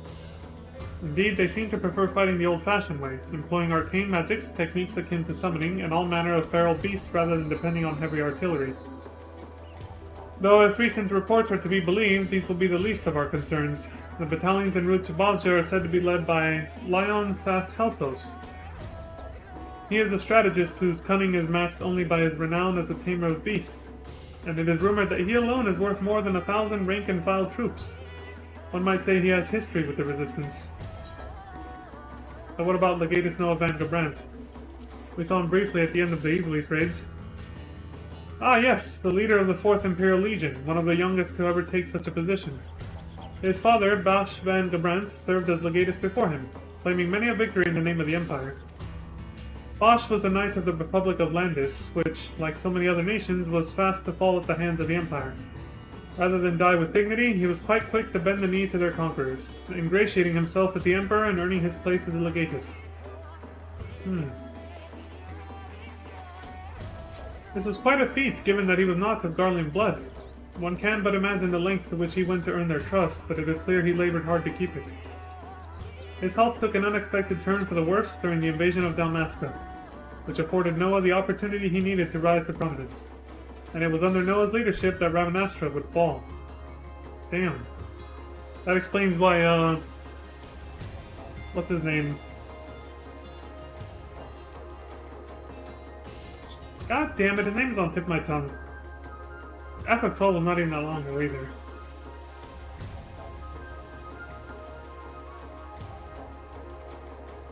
I can't remember right now. The Banga guy that was like, you know, friend and Balthier's like rival in FF12, and he was in the Evilise raids. He's the one who transformed at the end of the second raid. I've got his fucking name. But that explains why he hallucinated me as Gebrandth or whatever. And, you know, started attacking us wildly once the Arcite was influencing him. Then, when his father passed 2 years later, he was named the next legatus of the 4th Imperial Legion. Many believe it was the conquest of Dalmasca that earned him the position, but some argue he was appointed on the recommendation of the Emperor, perhaps in recognition of his father's service to the Empire. Regardless of the reason, Noah would continue in his father's footsteps. The 4th Imperial Legion would continue to be comprised primarily of foreign soldiers, and their loyalty to the newly appointed legatus was unfaltering. One might expect such a legion to remain within the Emperor's good graces, but it would not be so when Varus took the throne. For several years he appointed them to the quelling of uprisings in remote provinces, as if to keep them at arm's length. Perhaps he suspected an ulterior motive to the Gebrandths seeking to gain such fervent adoration from the 4th Imperial Legion. I have no proof, of course, but one cannot help but wonder. Tell me about Castrum Lacus Litore. It was once known as Alarmuck Fortress, erected in the hopes of deterring the Garleans. After the Bodja incident, it would be rebuilt and given a new name, Castrum Lacus Latori. Its position to the north of Bodja will make it a critical strategic point in the battles to come. If we are to have any hope of reclaiming Bodja, we must first gain control of the Castrum. The location was originally chosen for its natural defenses. Being surrounded on all sides by steep cliffs made Alarmuck Fortress all but impregnable, assuming of course one had the wherewithal to defend it. When the Garleans came, their Magitech weaponry was unlike anything we had ever seen. A great many lives were lost in our struggle to hold the fortress, and in the end we were simply outmatched. At present, the Castrum is held by Legatus Gabrand's second-in-command, Menenius Rem Lanatus. Jesus, these fucking names. Or Lanatus, I don't know. An interesting choice, to say the least. Lanatus is a well-known family with a long and august lineage. That is, until they incurred the ire of the Emperor, tarnishing their name and robbing them of their position in Garlean society. And yet Bosch van Gebrand would choose members of their family to serve under him. I like that his first name, Bosch, is like, it's literally Bosch from FF12, the one who replaced Gebrand, because they were twin brothers, of course, at the very end of the game in the post-credit scene. Actually, it wasn't post-credit scene, it was during the actual ending of the game. Mayhap he sensed their desperation to redeem their honor. If that is the case, the road to redemption is long indeed, for 2 generations of Lanatus have served under the Gabrands. Imagine the recognition they would receive for thwarting our attempts to take the fortress. You can be sure he will do all in his power to stop us. Sounds like it. But what about you? I serve primarily as liaison, twixt the Bodjan resistance and our allies. I'll not deny there is still much for me to learn, but I will do everything within my power to see Bodja free of the Empire. If that should mean my life, then so be it. You wish to know of my past? It is no different than most, I would imagine. Conscription by the Empire, which is the only reason I was not present in the Citadel to die alongside my kin in the Bodja incident. Some would call it a massacre planned by the Empire, but I am not ready to believe they would willingly kill so many of their own soldiers and engineers. Having been raised under the Garlean doctrine, I realize that not all of them are the bloodthirsty monsters many of us would paint them to be. Though the Empire would seek to oppress us, I do not share the same animosity towards its citizens as my resistance comrades. But these are musings better left between the two of us, yes? I would not have the others think me a coward or a traitor to our cause. Alright. Mikoto? Our exploration of Master Gerald's memories was a success. Largely in part to his trust in you, I suspect. And how fortunate for us that you should also be a good acquaintance of Sid's. I'm sure there is much you must do to prepare, so I will not keep you. Was there something else? Oh my god, there is a lot of lore here, holy shit! I was like, if she has another list too? They have a lot here, Jesus! Alright, tell me about the Seers. Scant though they are, the records we have uncovered thus far suggest the practices of Seers date back as far as the 4th Astral Era. The region was plagued with all manner of natural disasters in those days, inciting great unrest not only amongst the Bodjans, but neighboring nations as well. It was during these tumultuous times Seers first appeared. In fact, I have reason to believe they possessed the Echo. Using a crystal focus, they were able to delve into the minds of the downcast and the heartsick, seeking out their darkest memories and altering them to ease the people's burdens. Perhaps they saw the altering of minds as a necessity for their survival, but we must consider the ethical implications of such methods in this day and age. I have no doubt my betters in Charlian would consider it to be reprehensible. My initial analysis... the crystal focus. Tell me about that. My initial analysis of the crystals suggests they are man-made. Nothing in my data can prove the materials are unique to this region, which leads me to believe the Bodjans, or rather the Seers, created them.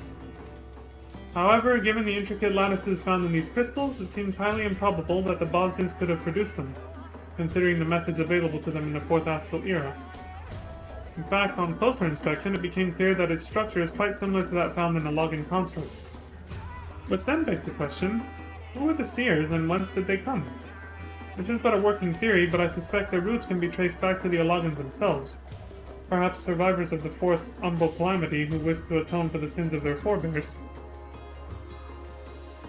They came to these lands seeking a means to help the Bogdans, and in doing so created these crystal foci. As I said, 'tis but a working theory, though I understand if it sounds more like a flight of fancy. Tell me about memory exploration. Perhaps I should start with a simple explanation as I did before. Let us consider the composition of a person's ether, shall we? There is corporeal ether of the flesh, incorporeal ether of the soul, and the ethereal residue of an individual's memories. Were one to be possessed of only corporeal ether, they would be but a walking corpse. Conversely, entities comprised of only incorporeal ether are referred to in layman's terms as ghosts.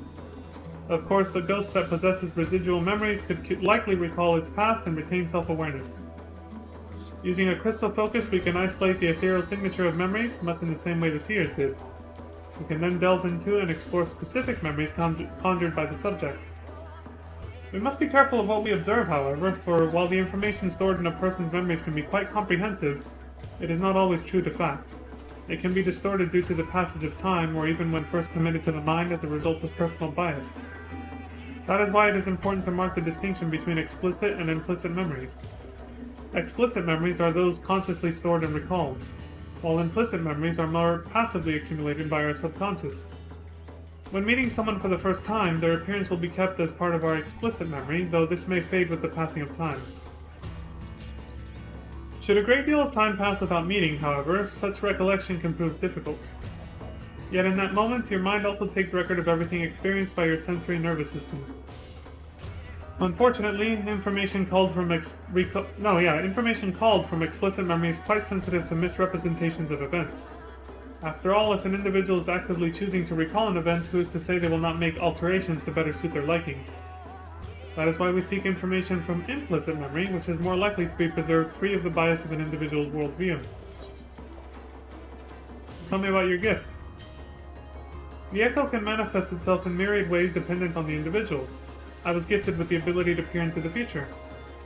It is a power much like prophetic dreams and divinations, and yet quite different, for such visions only tell of the future's potential, because it's not yet written, so it can be changed. Thank you, FF7 Remake trailer. Well, FF7 Rebirth trailer, I should say. The echo does not show me what may happen, but what will happen. Okay. Scholars speculate Messiah Thousand Eyes too shared this gift, hence the alarming accuracy of the passages written in her divine chronicles. These visions are a decidedly rare occurrence, usually containing some crucial insight into matters presently unfolding before me. For better or worse, I have never had visions of an impending threat on my life or those around me. Not that I would want to see such things, of course. Could you imagine knowing of certain doom that cannot be avoided? I once spoke of my visions to an acquaintance, a relatively harmless glimpse of the future, and it resulted in a terrible argument. I fear I could not bear the weight of grimmer tidings. But that is neither here nor there. My gift is but a trivial thing, nothing you should think to rely upon. What about you? About me? Oh, there really isn't much to tell, I assure you. She's all embarrassed already. Well, if you must know, due to advanced placement, I found myself attending the studium much earlier than most. My research in the field of etherology would eventually earn me the title of Archon. When I am not conducting research in the field, I conduct lectures at the studium. Numbrida was my mentor. I would not be the scholar I am today if not for her. I have fond memories of the many nights we toiled together working on her original plans for the etheric siphon. She was like a sister to me. I'm sorry. Speaking of which, I do have a sister, actually. An identical twin, in fact. Though we have not spoken since she too was named an Archon. She was my better in all aspects of academia, but she often disagreed with the views of the Forum. I can but assume that is why she took her leave of the studio. She was always so strong-willed and quite critical of those around her. Sadly, we never got along very well growing up. I often wonder if that is why Moonbrita was so quick to take me under her wing. I still see her in my dreams, always offering a warm smile and words of encouragement. If we were to use the crystal focus, perhaps there would be a way to speak with her again. A tempting prospect, but in the end I know it would not truly be her. Damn. That was quite a bit. Alright, waifu Mikoto, take care.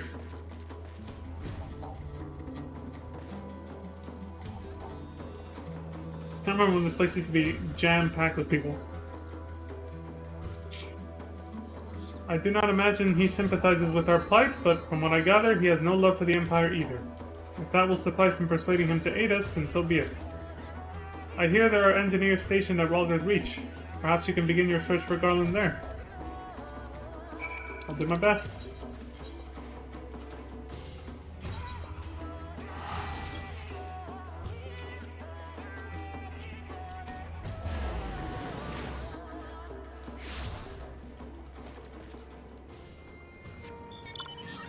Oh my god. Forgot to do that back then in Stormblood. Not that it matters.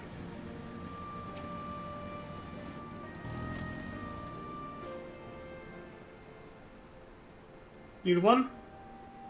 Hey, aren't you Leon? Savior of Eorzea, Liberator of Alamigo, so on and so forth? The name's Lilyjaw. Newest recruit to the Ironworks. What can I do for you? Looking for Sid. The chief? Too busy by half, according to Jesse. Between you and me, though, I think it's a load of...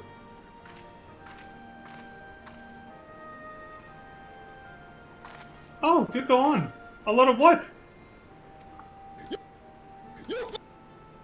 I was saying what a load off your shoulders it must be, knowing the chief is back from whatever he was doing. Speaking of whom, Leon said he wanted to speak with him about... What was it again? Oh, a nice save. She stayed calm under it. God damn it, Lil Jeff. You might hear better than most, but you're a terrible listener. Big-ass ears? Yeah, I would say she hears quite a bit. Would you mind starting again from the beginning? Okay. I see. Well, you just missed him. Said his wall is due for maintenance, and he had a mind to oversee it personally. That said, any matters concerning you are top priority. I'll see if I can reach him.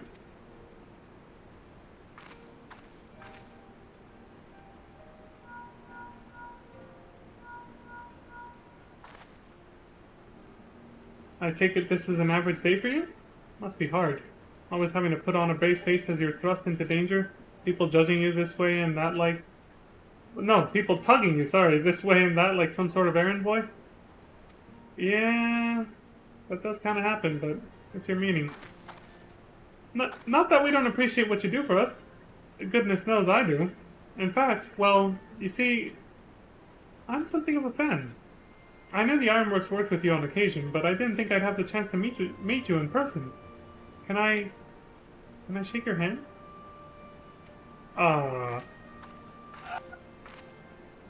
Nelja! Sid being back took a load off of my shoulders, not yours. Don't you have work to do? Oh, right. Work. Duty calls, but hopefully we'll meet again soon. Bye.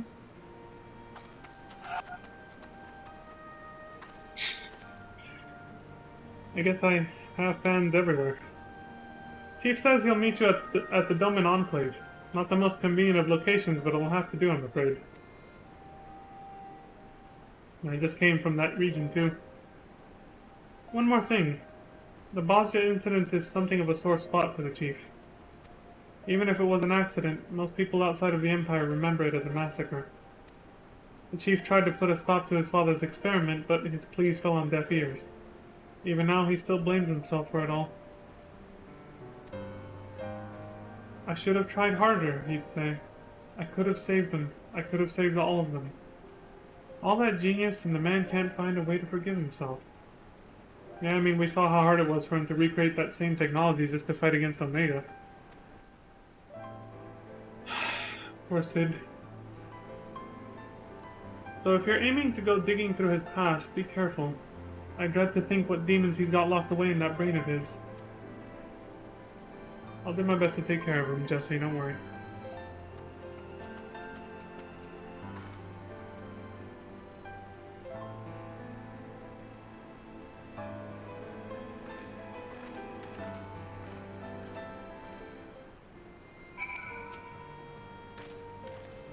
She's tough as Magitech armor plating when she wants to be.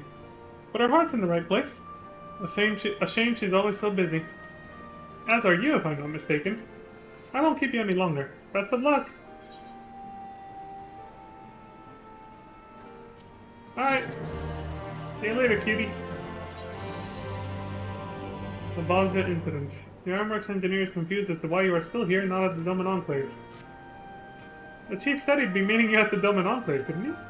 Well, let's not keep him waiting.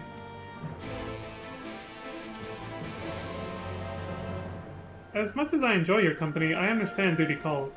Hopefully we'll have the chance to talk another time. Yeah, I'd like that. Milady?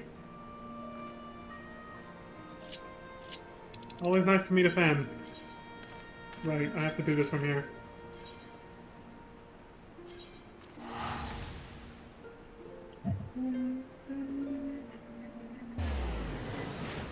He's quite cute too. Another waifu. No. So far, how many waifus have I declared? Yugiri and Mikoto, right? The degeneracy, I know. You bastard! Now the... They didn't actually give her a name, unfortunately. The Ironworks engineer. Waifu number 3. I like her little sunglasses. They're not like the serious type, they're just like the goofy sort of laid-back sunglasses that you would wear at like the beach or something. Master Garland? Yes, I've seen him restlessly pacing about the Enclave. If you wait here, I'm sure he'll come by before long.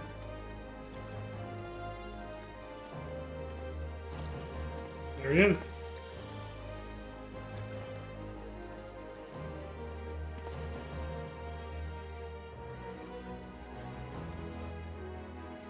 It's hard to believe this place was, until recently, occupied by the Garlands. Doma has a long way to go before it regains its former glory, but they're off to a good start.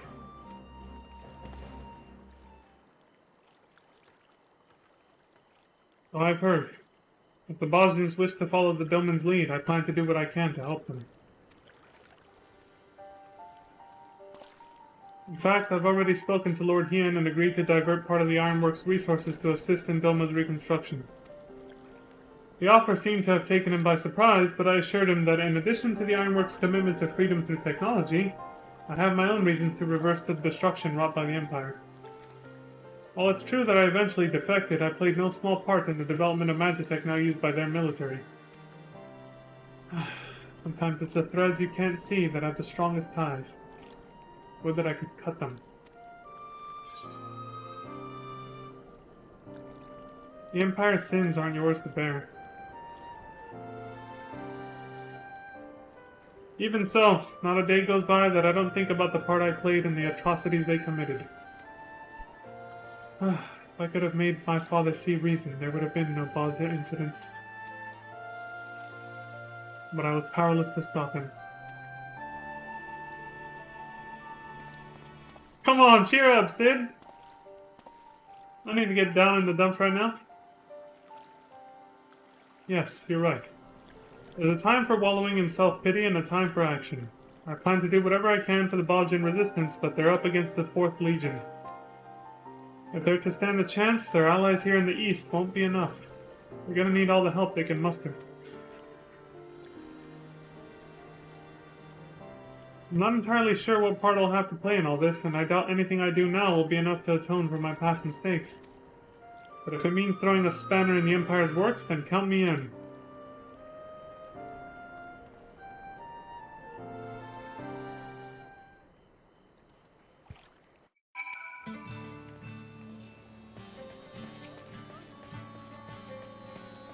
I'm back with Sid, Mikoto. Oh, it's facing this way.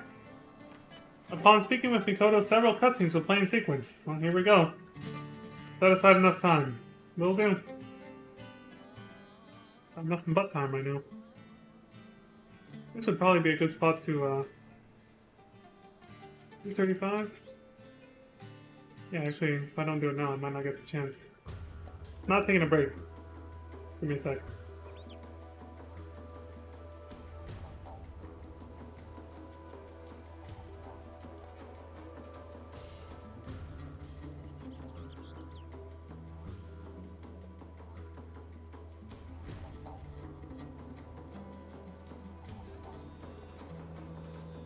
the hell is going on? I don't know what they're talking about.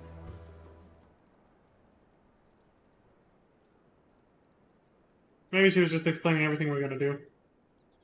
If you are ready, I would begin our exploration. Think back to your time at Balch's Citadel. You needn't focus on a specific memory if that helps.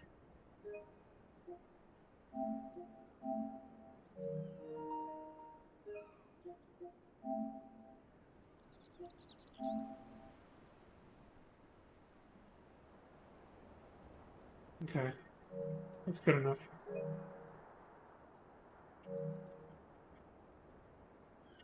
If you are ready, I would begin our exploration. Think back to your time at Balch's Citadel. You needn't focus on a specific memory if that helps. Alright? Just promise me you'll be careful in there.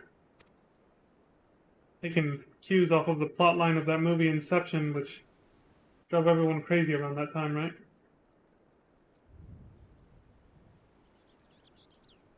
Everybody freaked out about it.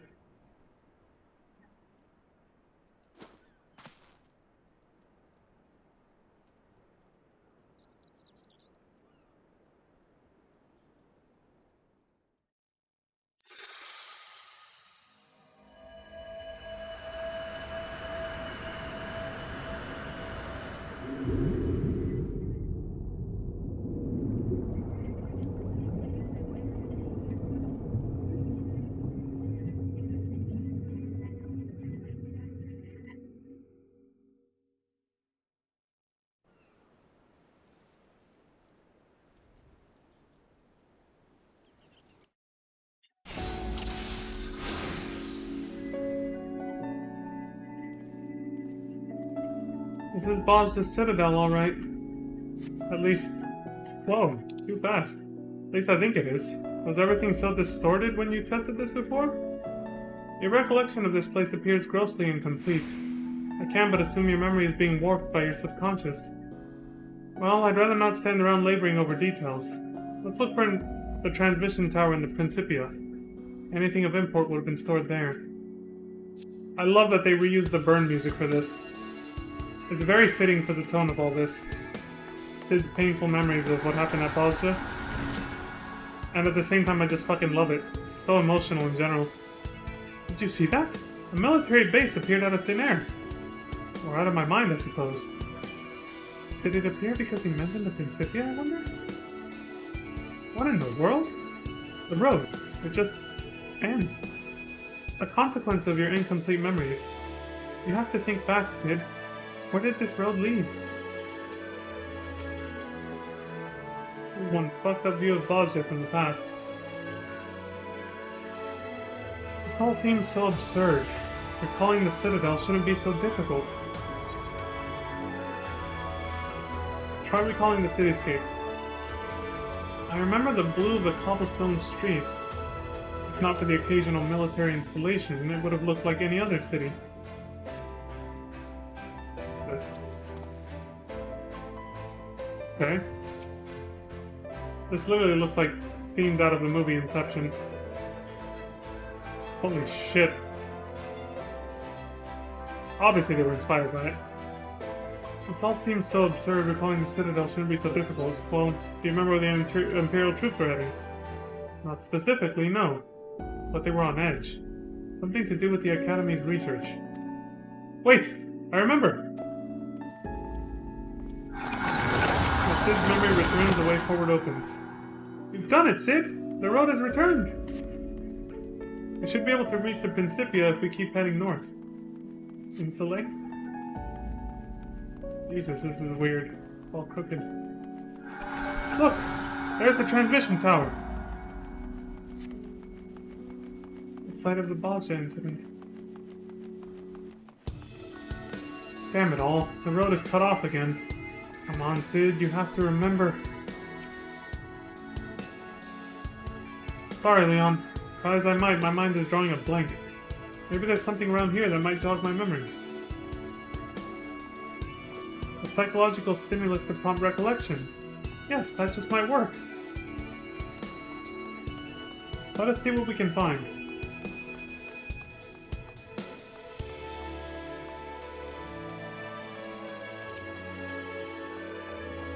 Battle well-worn arms. You find a pile of well-worn blades and shields, though not of Imperial design. Save for these weapons, they're not to be found here.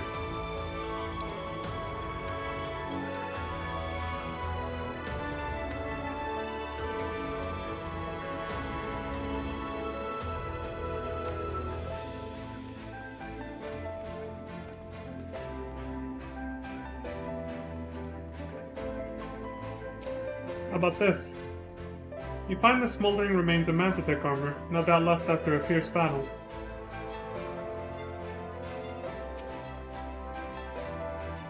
Weapons and Mantatech armor? Right. The fighting had already started and I was... Perhaps these will serve to refresh his memory. Well done, Sid. Let us press onward.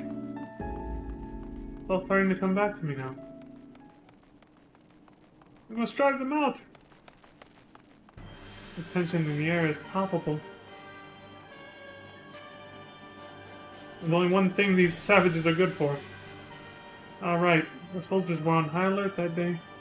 The Bosnian resistance had infiltrated the citadel to stop the Academy's experiments. Damn you! For Bosnia! Do you suppose it's possible we can tamper with this memory? A curious question, one I believe worth investigating. Shall we? Alright.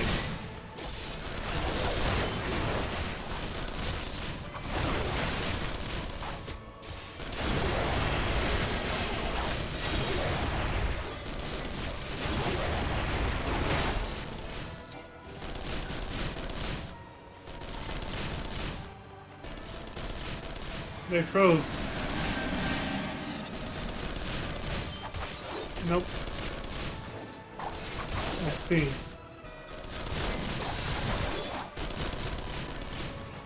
The memory appears to be mending itself? Interesting. Altering memories is easier said than done, it seems. Well, let's keep going.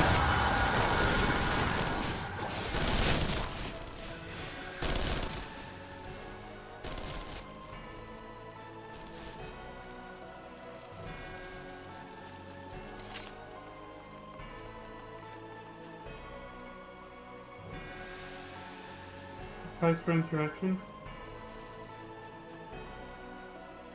Here we are, at Principia. Inside is the transmission tower.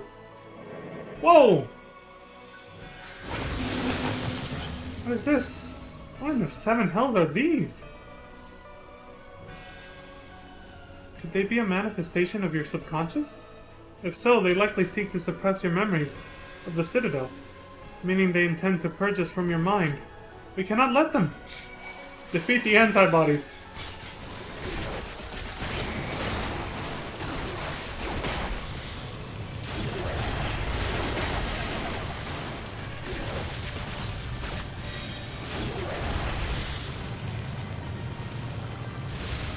Is there no end to them? We have to hold on, lest they succeed in erasing us from Sid's mind.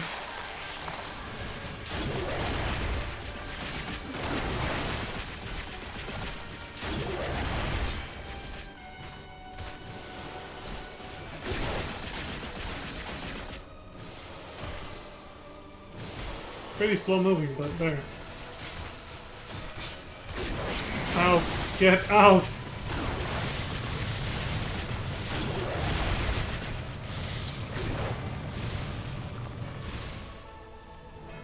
Curious that we could defeat these, but not the soldiers earlier. Perhaps because they are not truly part of this memory? We can worry about that later. Come on, we're nearly to the tower.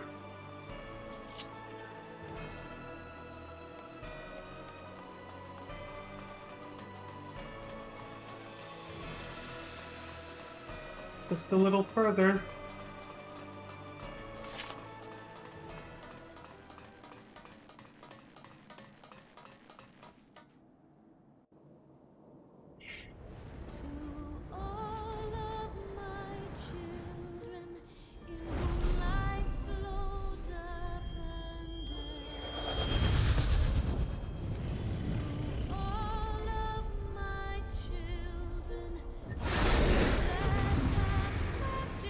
Bahamut Prime? What the fuck? Dalamud.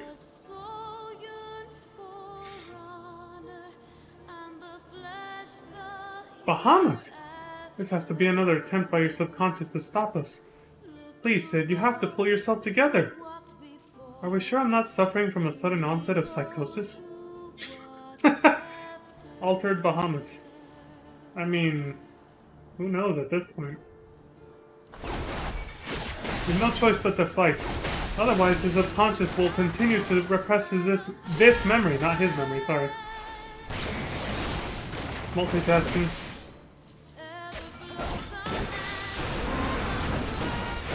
God! I can't move.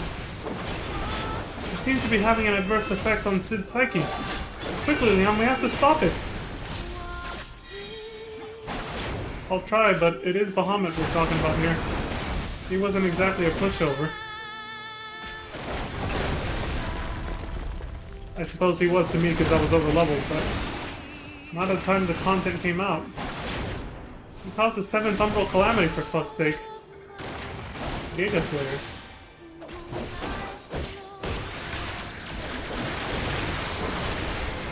As long as he doesn't use Terraflare. The strongest one. Morn.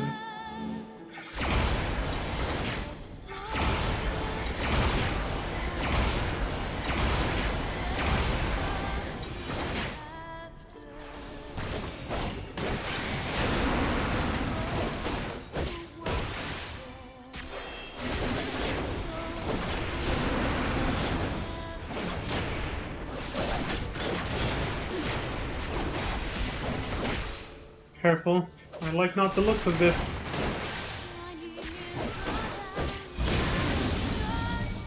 Oh no!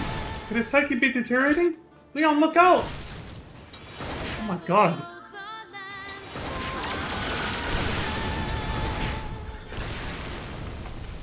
Jesus Christ, man.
We have to hold on. For Sid! Right. We'll take him out.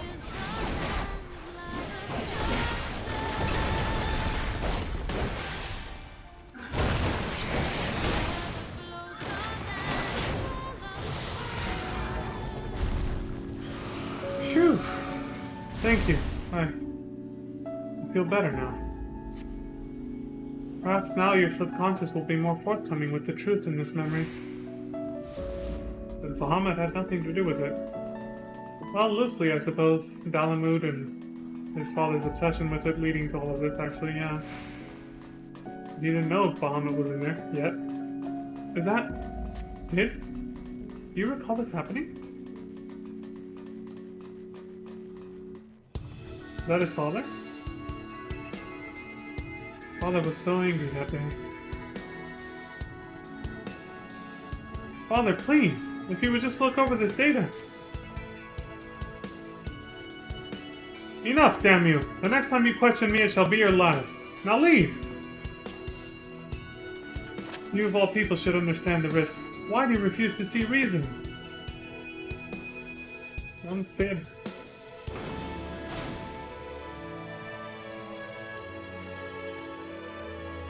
Rather unlike him to overlook data no matter the source. Look here. He left behind his research documentation. The younger you, basically. You pick up the research documents and find page after page of meticulous calculations and observational data on Dalamir. Young Sid posits that the Lesser Moon may very well possess the ability to harness and manipulate solar power. Moreover, the vast stores of energy, that is what the Alliance made it for, the vast stores of energy it has amassed over the millennia, should they be unleashed, would far exceed any parameters the transmission tower may have been designed to withstand. By the gods, this data! The Empire would invite a calamity! So many sleepless nights spent on those damn papers. All for nothing. If my suspicions are correct, and he was already... Never mind. Let us press on. The truth awaits us.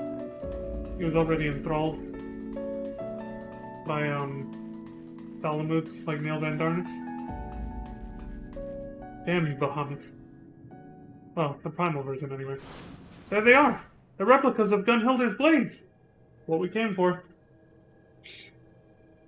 But Gerald can actually, see their inscriptions. Well, we have to pass them on. And there's the gunblade in the center. There's the inscription. It's what we need for Gerald to be able to finish these damn things.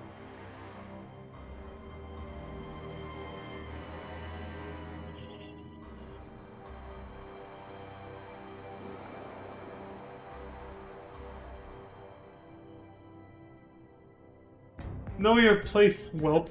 The Meteor Project cannot, will not, be stopped. Certainly not by the likes of you. It's old-ass M itself.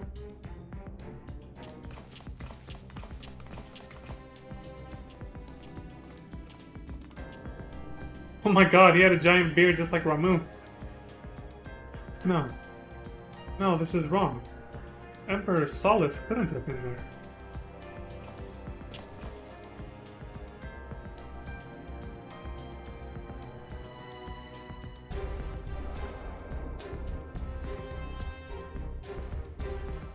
Now, as far as his son.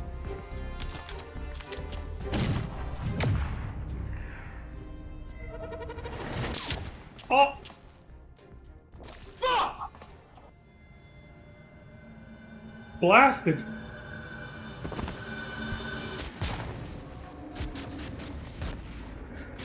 No, please! Lord Varus! No! It's the flash forward we saw earlier. Sid! Sid, you mustn't forget. This is only a memory.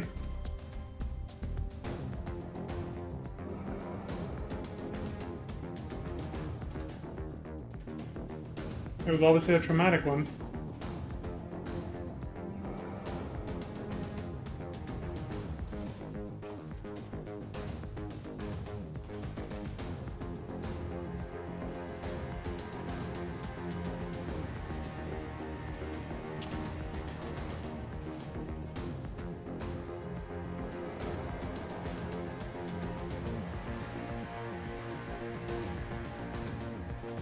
Sid Garland, bringer of ruin, herald of ash.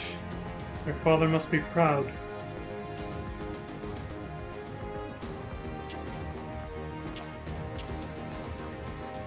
How does it feel to know such calamities follows in your wake?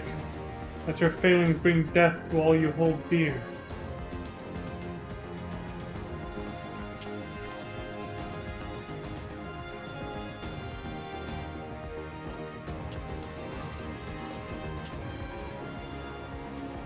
You want him, you gotta get through me. Don't worry, Sid, I got this. And now you would set this filth against me. Very well.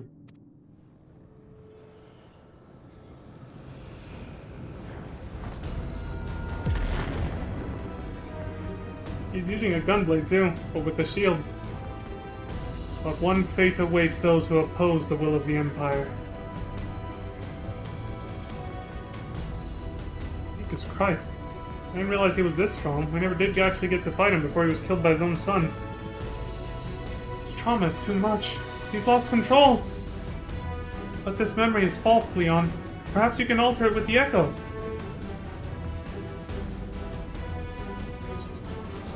Think of your truest friends.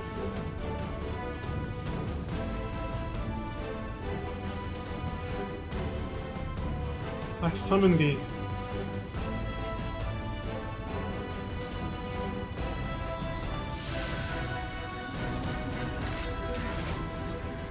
The Scions of the Seventh Dawn, who else?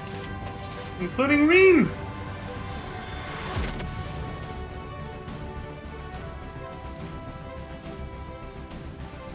That was always your greatest strength. Instilling in others the courage to rise up. The courage to fight for what's right. Well, thank you, Sid. I'll take that as a compliment.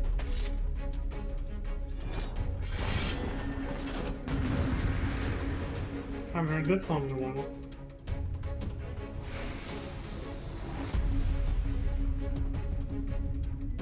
Defeat Varus Ye Galvus. I guess this is the only way you do get to fight him now, since Xenos killed him in real life. The Meteor Project cannot be stopped. I will not allow it.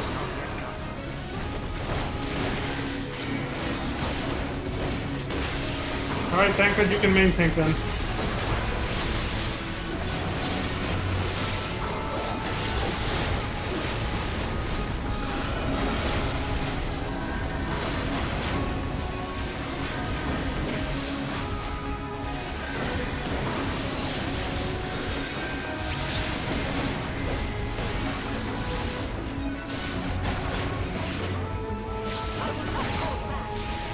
Taste my steel.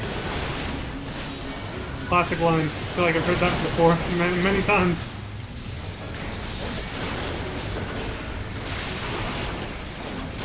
Keep your distance.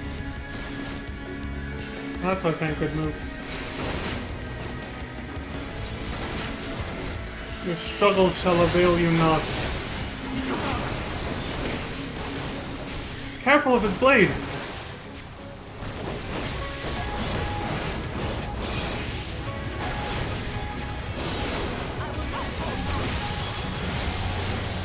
First time we actually get to do a trial together. They've only been there for dungeons. It's the first time we actually get to do a trial with the Scions. It does count as a trial, despite being a quest battle.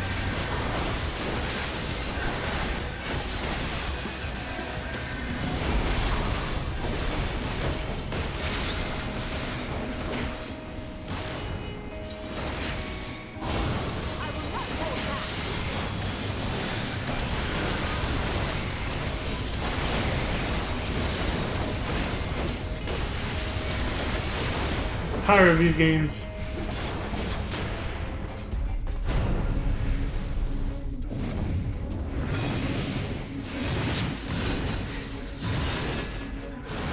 You dare defy me? Oh shit. What the hell's he about to do? Leon, a little help if you'd be so kind. Right on. By thy leave. Leander? Piteous worms. There will be naught left of you but ash.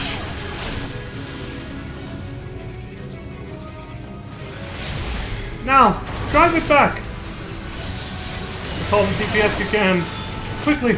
My barrier shan't hold long. Oh my god.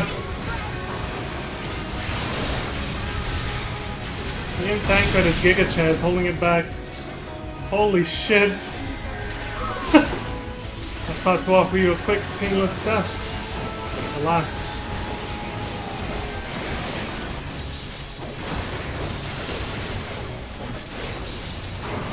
Honestly, it was 3 Giga Chads. You would dash yourself against my shield? Very well. You would turn the very air against us. Have care, Leon. I will mount your heads upon my wall!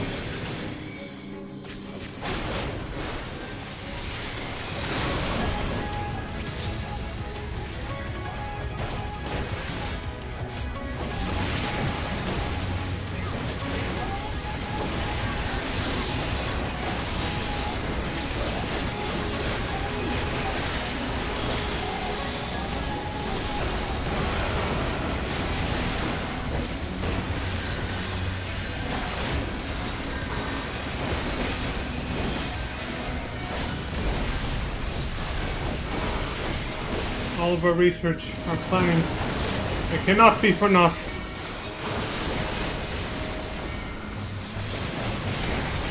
I tell you, Will.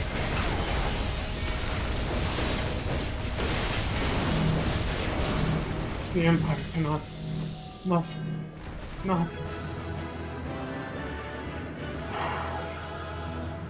Woo! It's too bad you only get to do that battle once.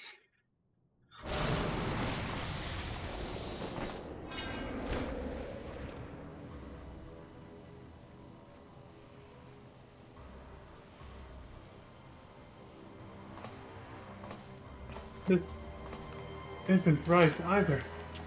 Emperor Lord Varus, he wasn't there. The Academy was given full charge of the project. More of your defense mechanisms then? From your memory? Though these events are as you remember them, this is not the truth. Not entirely. Whoever this is, your mind has been trying to protect you from them. Who did we actually fight? Who actually caused you pain, Sid?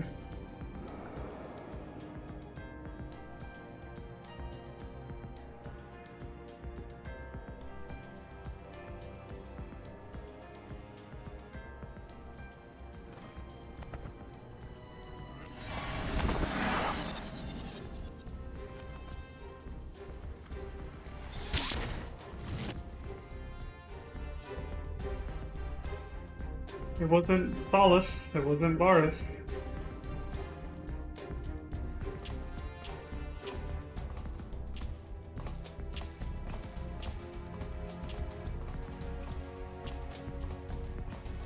Well, if it isn't Varus, then who in the hells is it? What could I possibly have to hide from myself? Trauma will do that to you. Who else? Your own father.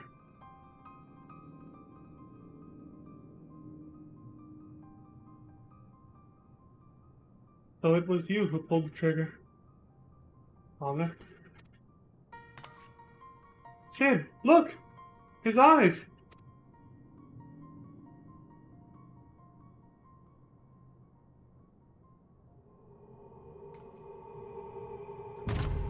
Enthralled as all living hell.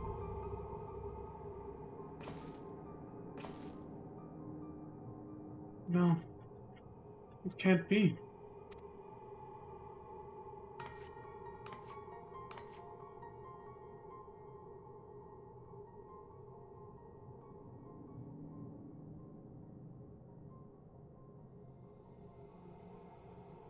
If contact with Dalamud was able to stir Bahamut to consciousness, it stands to reason the dread worm discovered a way to link to the tower and thereby enslave your father.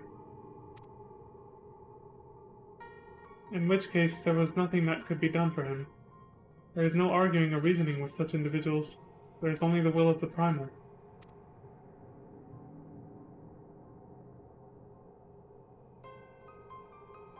And if Bahamut was controlling your father at the time of the accident,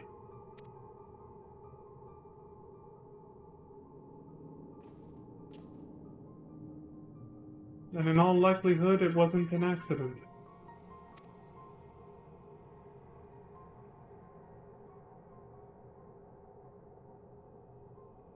But it wasn't the will of the Garleans, it was Bahamut. And so the truth finally comes to light.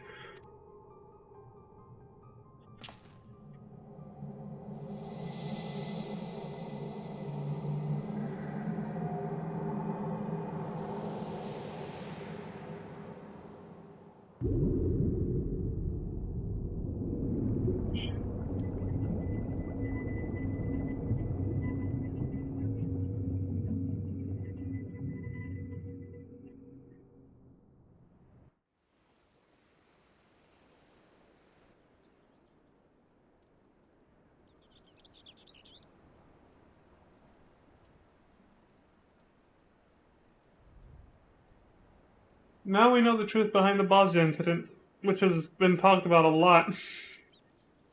And Sid now finally knows the truth too about his father. And Gaius Van Belsar was Right all along. The stuff he said at the Praetorium about Sid's dad.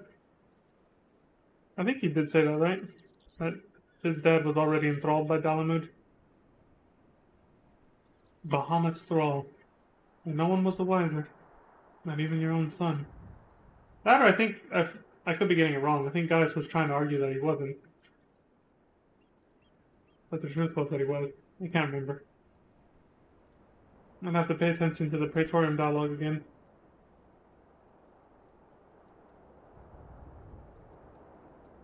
No, I remember now. He just talks about how great his father was and how he should have followed in his footsteps. You crazy bastards did it! Once Mikoto described the inscriptions to me, I'll have those weapons forged in no time.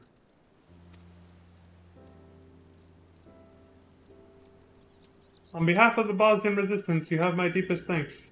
We did all that just to get the inscriptions from Sid's memory of Gunhilder's blades.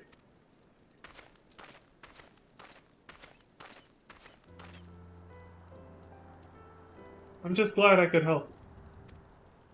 Ever since that fateful day, the truth of what befell our loved ones had eluded us. I held the Empire and your father responsible for their part in the tragedy, and for many years that hatred was all that kept me going. Indeed, I was blinded by that hatred. So much so that even you appeared to me as an enemy. I could not see the blood, sweat, and tears you have poured into bettering the lives of those seeking freedom from the Empire.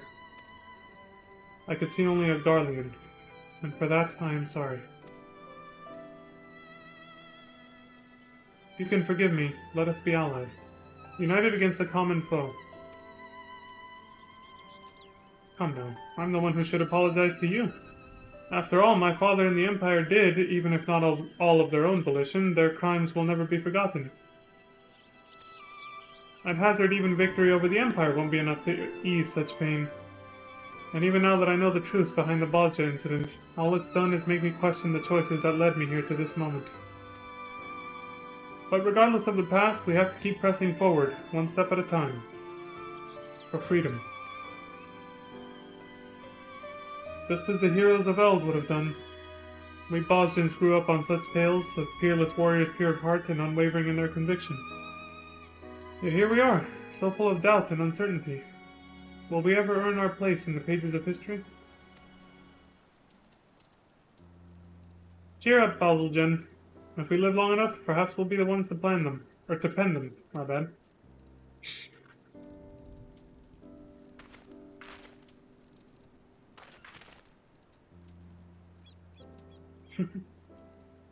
Feel good ending. I like it.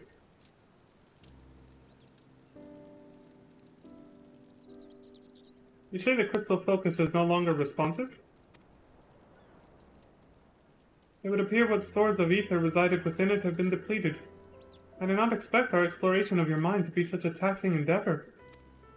Trauma.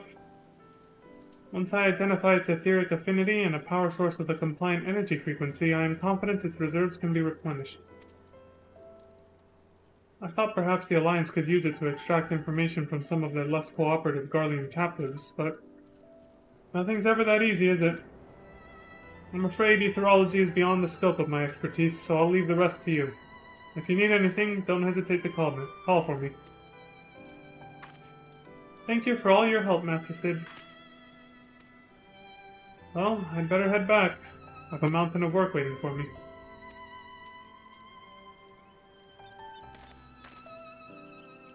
Before you go...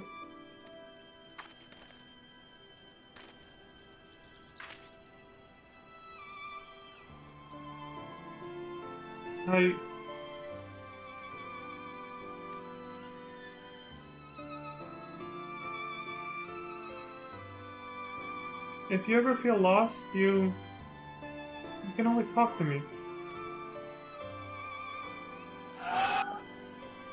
Of course. If I run into any ether-related problems, you'll be the first to know. I don't think that's what she meant, Sid. She was like, damn it. You didn't catch on to the fact that I was hitting on him. Oh, you swooning over Sid? She likes the older men. Later she'll be calling him Daddy Sid. Holy shit. Yeah, Mikoto. Go get him. You know, she notices I'm watching her swooning over him. And he's like, right, I really must get to work on the crystal focus. Sure. You sure that's what you're gonna go do? Leon's like, I don't think even Leon caught on to what was happening there. Damn. Go get him, Sid. I wonder if he... well, obviously not. She was disappointed that he didn't catch on. What's up, dude? On behalf of the Resistance, I thank you again for lending your strength to our cause. Reforging the blades of Gunhilder is certain to stir the fire in our men's hearts. When the battle begins in earnest, I should hope we can count on your continued assistance. Now then, is there all you wish to discuss? Well, there we go. Before I go into this, though. That's too bad, huh? Sid, Giga Chad Sid, didn't catch on. Maybe he did, though. Maybe he just played dumb because... maybe he doesn't like him so young. He's like, nah, she's too young for me. And Mikoto's like, damn. I don't have a good sound effect for that, but... obviously, we helped sift through a lot of, emotional damage. for sure. Like, a lot. Tell me about Baj and the Resistance. Our home rests in the southern reaches of Ilsabar to the west of Dalmasca. Our earliest records, or at least those we have been able to recover, suggest Balja was founded at some point during the Third Astral Era. The Alagan Empire had reached the height of its power, and several tribes of the Hrothgar came here seeking refuge from their supremacy. It was Queen Gunhilder who would keep the Alagans at bay. Her radiance would light our path to prosperity, and by her grace was the nation of Balja founded. Alas, the Fourth Umbral Calamity would see the end of her kingdom. But those who survived slowly rebuilt, and Balja was reborn as a city-state that would coexist with neighboring nations for centuries to come. The Garlean Empire's rise to power changed everything. None could oppose the sheer strength and versatility of their military. Their campaign began some 50 years ago, and now an entire generation of our people has been raised knowing only oppression. But now they would know freedom. When word reached us that Alamigo and Doma had risen up to defy the Empire, we seized the opportunity to flee and form pockets of resistance. With Lord Hien's assistance, the several groups that had formed were merged into a single cohesive force, and I was chosen as its leader. If the 4th Imperial Legion is able to consolidate its forces in Balja, however, our efforts will be for naught. We have to strike back, and soon. Tell me about Gangos, where we are right now. For the present, this is our base of operations, to the southeast of what remains of Balja Citadel. When the fighting begins, we will hold the line here. For a blessing, the surrounding wetlands and the fog that persists year-round have served to conceal our operation. Excuse me, that is not to say, of course, we have not taken additional measures to remain hidden. In the unlikely event that their scouts should approach the perimeter, our mages have cast a cloaking spell around the area to keep us from sight. Havens such as this are plentiful along the southern coast of Ilsabard. Our facilities are rather modest, I confess, but I would like to think we have made great strides in providing for our soldiers here. Thanks to the generosity of our allies here in the east, as well as the Eorzean Alliance, we do not want for provisions or arms. All that remains is to secure the blades of Gunhilder. Alright, tell me about the Balja incident. It was roughly 20 years ago, if I'm not mistaken. The Empire, fearful of the threat posed by primals and the tribes who summoned them, devised a plan to wipe them out. The Meteor Project. Through the use of Magitech, they intended to recreate ancient sorcery capable of calling down meteors. At the helm of the project was their chief engineer, Midas Nan Garland. In time, every last one of their research facilities was involved in its development. The project would take a perilous turn when it was discovered that the lesser moon Dalamud was, in fact, a satellite of Alagan design. They were determined to make it part of their plans. So, they erected a colossal transmission tower designed to control Dalamud. Its first test would also prove to be its last. For lack of eyewitnesses, what happened next is difficult to describe. It is often described as an explosion, but the ruins showed no signs of gunpowder or magic. We only know that a terrible light shone from the heavens that night. In an instant, the citadel was gone. Its citizens and soldiers. My family. No one is certain why Dalamud responded with such destructive force, but all work on the Meteor Project was halted immediately. 5 years later, however, Nail Van Darnus set the wheels of the project back into motion. His devotion was rewarded with the coming of the 7th Umbral Calamity. The world has already paid too great a cost for the Garlean's ambition. They must be stopped. No shit. So tell me about yourself. I was born in Bosja, though I have never known a life free from the Empire's rule. Following in my late father's footsteps, I studied to become a doctor. Much to my surprise and dismay, my academic accomplishments did not go unnoticed. I was taken to the capital, where I received a formal education in medicinal sciences. Deployment as a medic and their military soon followed. My service was ultimately rewarded with citizenship, after which I met my wife, and we started a family together. If their goal was for me to grow content and complacent, it failed, for not a day went by that I did not think about the liberation of my homeland. But I would need to bide my time a while longer, for I was assigned to the 4th Imperial Legion. There was an uprising in Nagsha, and it fell to us to quell their insurrection. It was not until after our mission was complete that I learned of what happened to Bosja and my family. We returned as fast as we were able, but there was nothing left of the Citadel. I was ordered to return to the capital, but I had to find my wife and children. I covered every ilm of that barren wasteland, and nothing. Chains and a prison cell greeted me back in Garlemald, but in spite of my confinement, whispers of what happened in Bosja eventually reached me.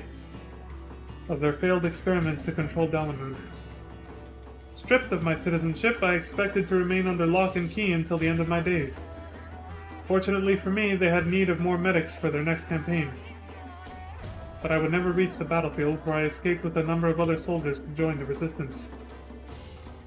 Many years of service to the resistance then molded me into the man who now stands before you. And I will continue to serve for as long as it takes to see our homeland safe from the Empire. Right on, dude. Everything is at last in place to begin work on the weapons of Queen Gunhilda's Guard. Master Geralt will be able to apprise you of any further progress in their forging.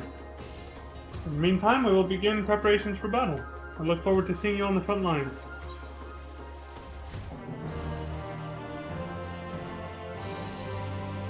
Attuning to all Ethernet shards in the Doman Enclave will now unlock Gangos as an Ethernet destination. Which I already did, so there we go. Meanwhile, at Valnain and Dalmasca,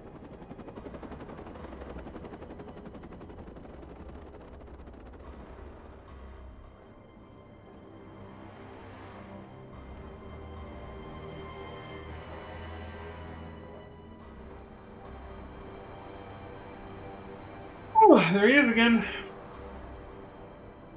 Our spies at the Gangos encampment have confirmed work on the Blaze of Gunhilda is underway. Damn. They are welcome to them. Who has need of such trinkets when the Lady of Blades will soon be in play? We will proceed as planned. When their forces reach Bosja, you know what must be done. Understood.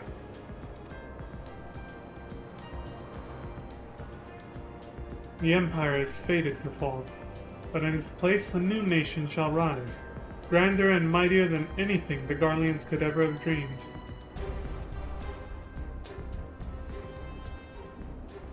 And it shall be made possible by the very power they abhor.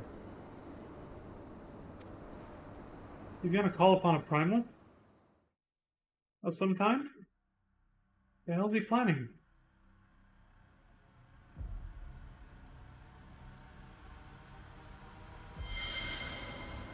On the Edge of Memory. Save the Queen, Chapter the First. Thus begins. We just basically did the prologue of Sidception. There you go. If that isn't proof enough that they were inspired by the movie Inception.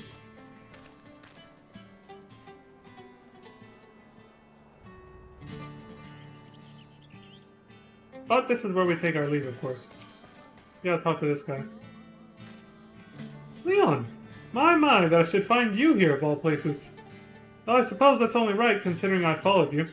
My well of inspiration has run dry, you see, and it is my hope that a change of scenery might offer the impetus my work requires. He followed me? You bastard! That dude who made me do the whole thing with the wine bottles. The Dalmascan wine bottles back on the Prima Vista. And time again you have proven a knack for finding fascinating locales with equally fascinating stories unfolding soon after. When such a tale finally does unfold, I should very much like to hear it. Let me talk to him about Varus.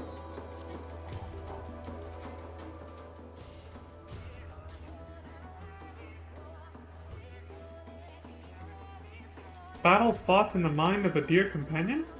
How thrilling! How compelling! Please tell me more. Okay.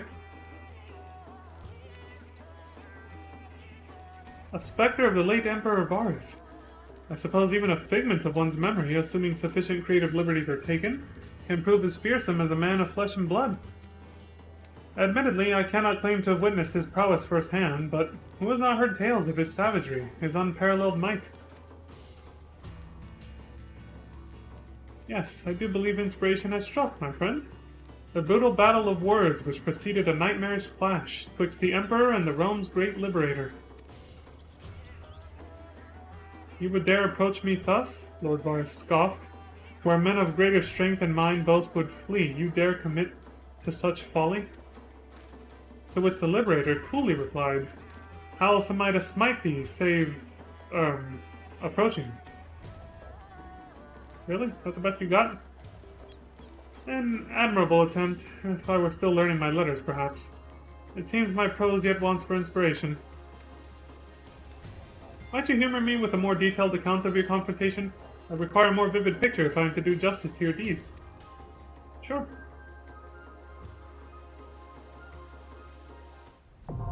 Memoria Misera. Extreme. Now accessible. Idols earned in Memoria Misera Extreme can be exchanged for gear and other items by speaking with Sintana and Revenant's Toll. Misera being like miseria. Misery.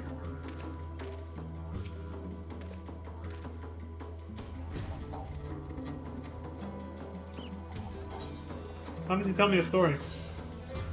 The Holy Blade saves the Queen? Gunhilder's blades were possessed of not one, but myriad weapons with which they saved their queen.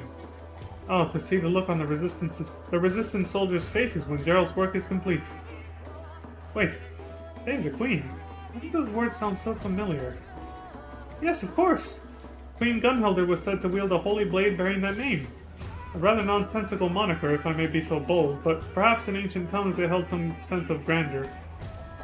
That Bosnians still speak of her reign with such reverence is testament to their storytelling traditions.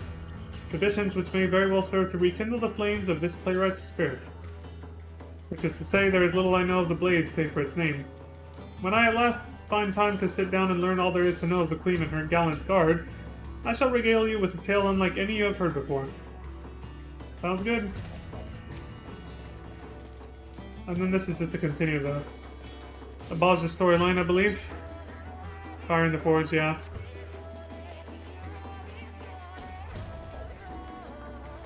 But I think we're done for now.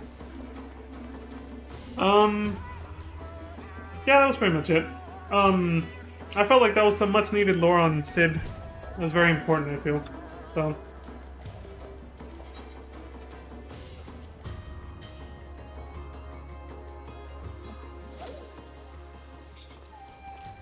They've talked about Bodja so many damn times throughout the story, I figured finding out the truth of it, especially since Gaius talks about it with Cid and the Praetorium, which a lot of people see over and over because of the daily duty roulette, but yeah, I figured it was a good character development for Cid, and hey, I mean, he almost got himself a young hot cutie from that.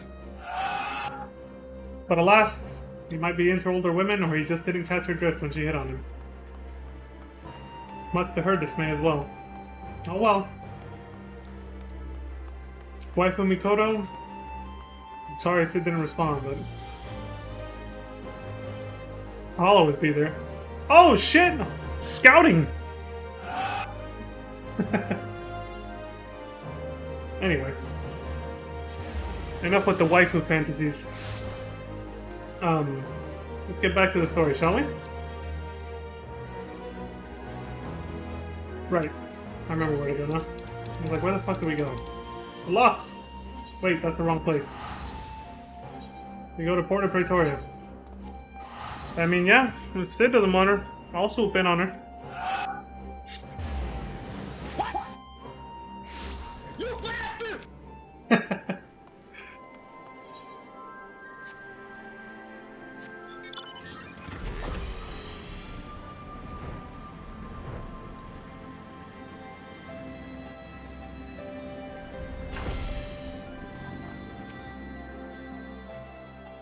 Alright. Before we start the next one, Sleep Now in Sapphire, our next trial. Information relating to the weapon project has been uncovered and your allies prepare to depart for distant lands. Yeah, before we start the next one, I gotta take a small break. So, yeah, I'll be back in about 5-10 minutes as usual. BRB. Gotta go, do some research on, Mikoto's, taste and the like, yeah. See what kind of flower she likes, you know. What kind of dinner. Oh, I mean, sorry, no, not that. Just taking a break, yeah.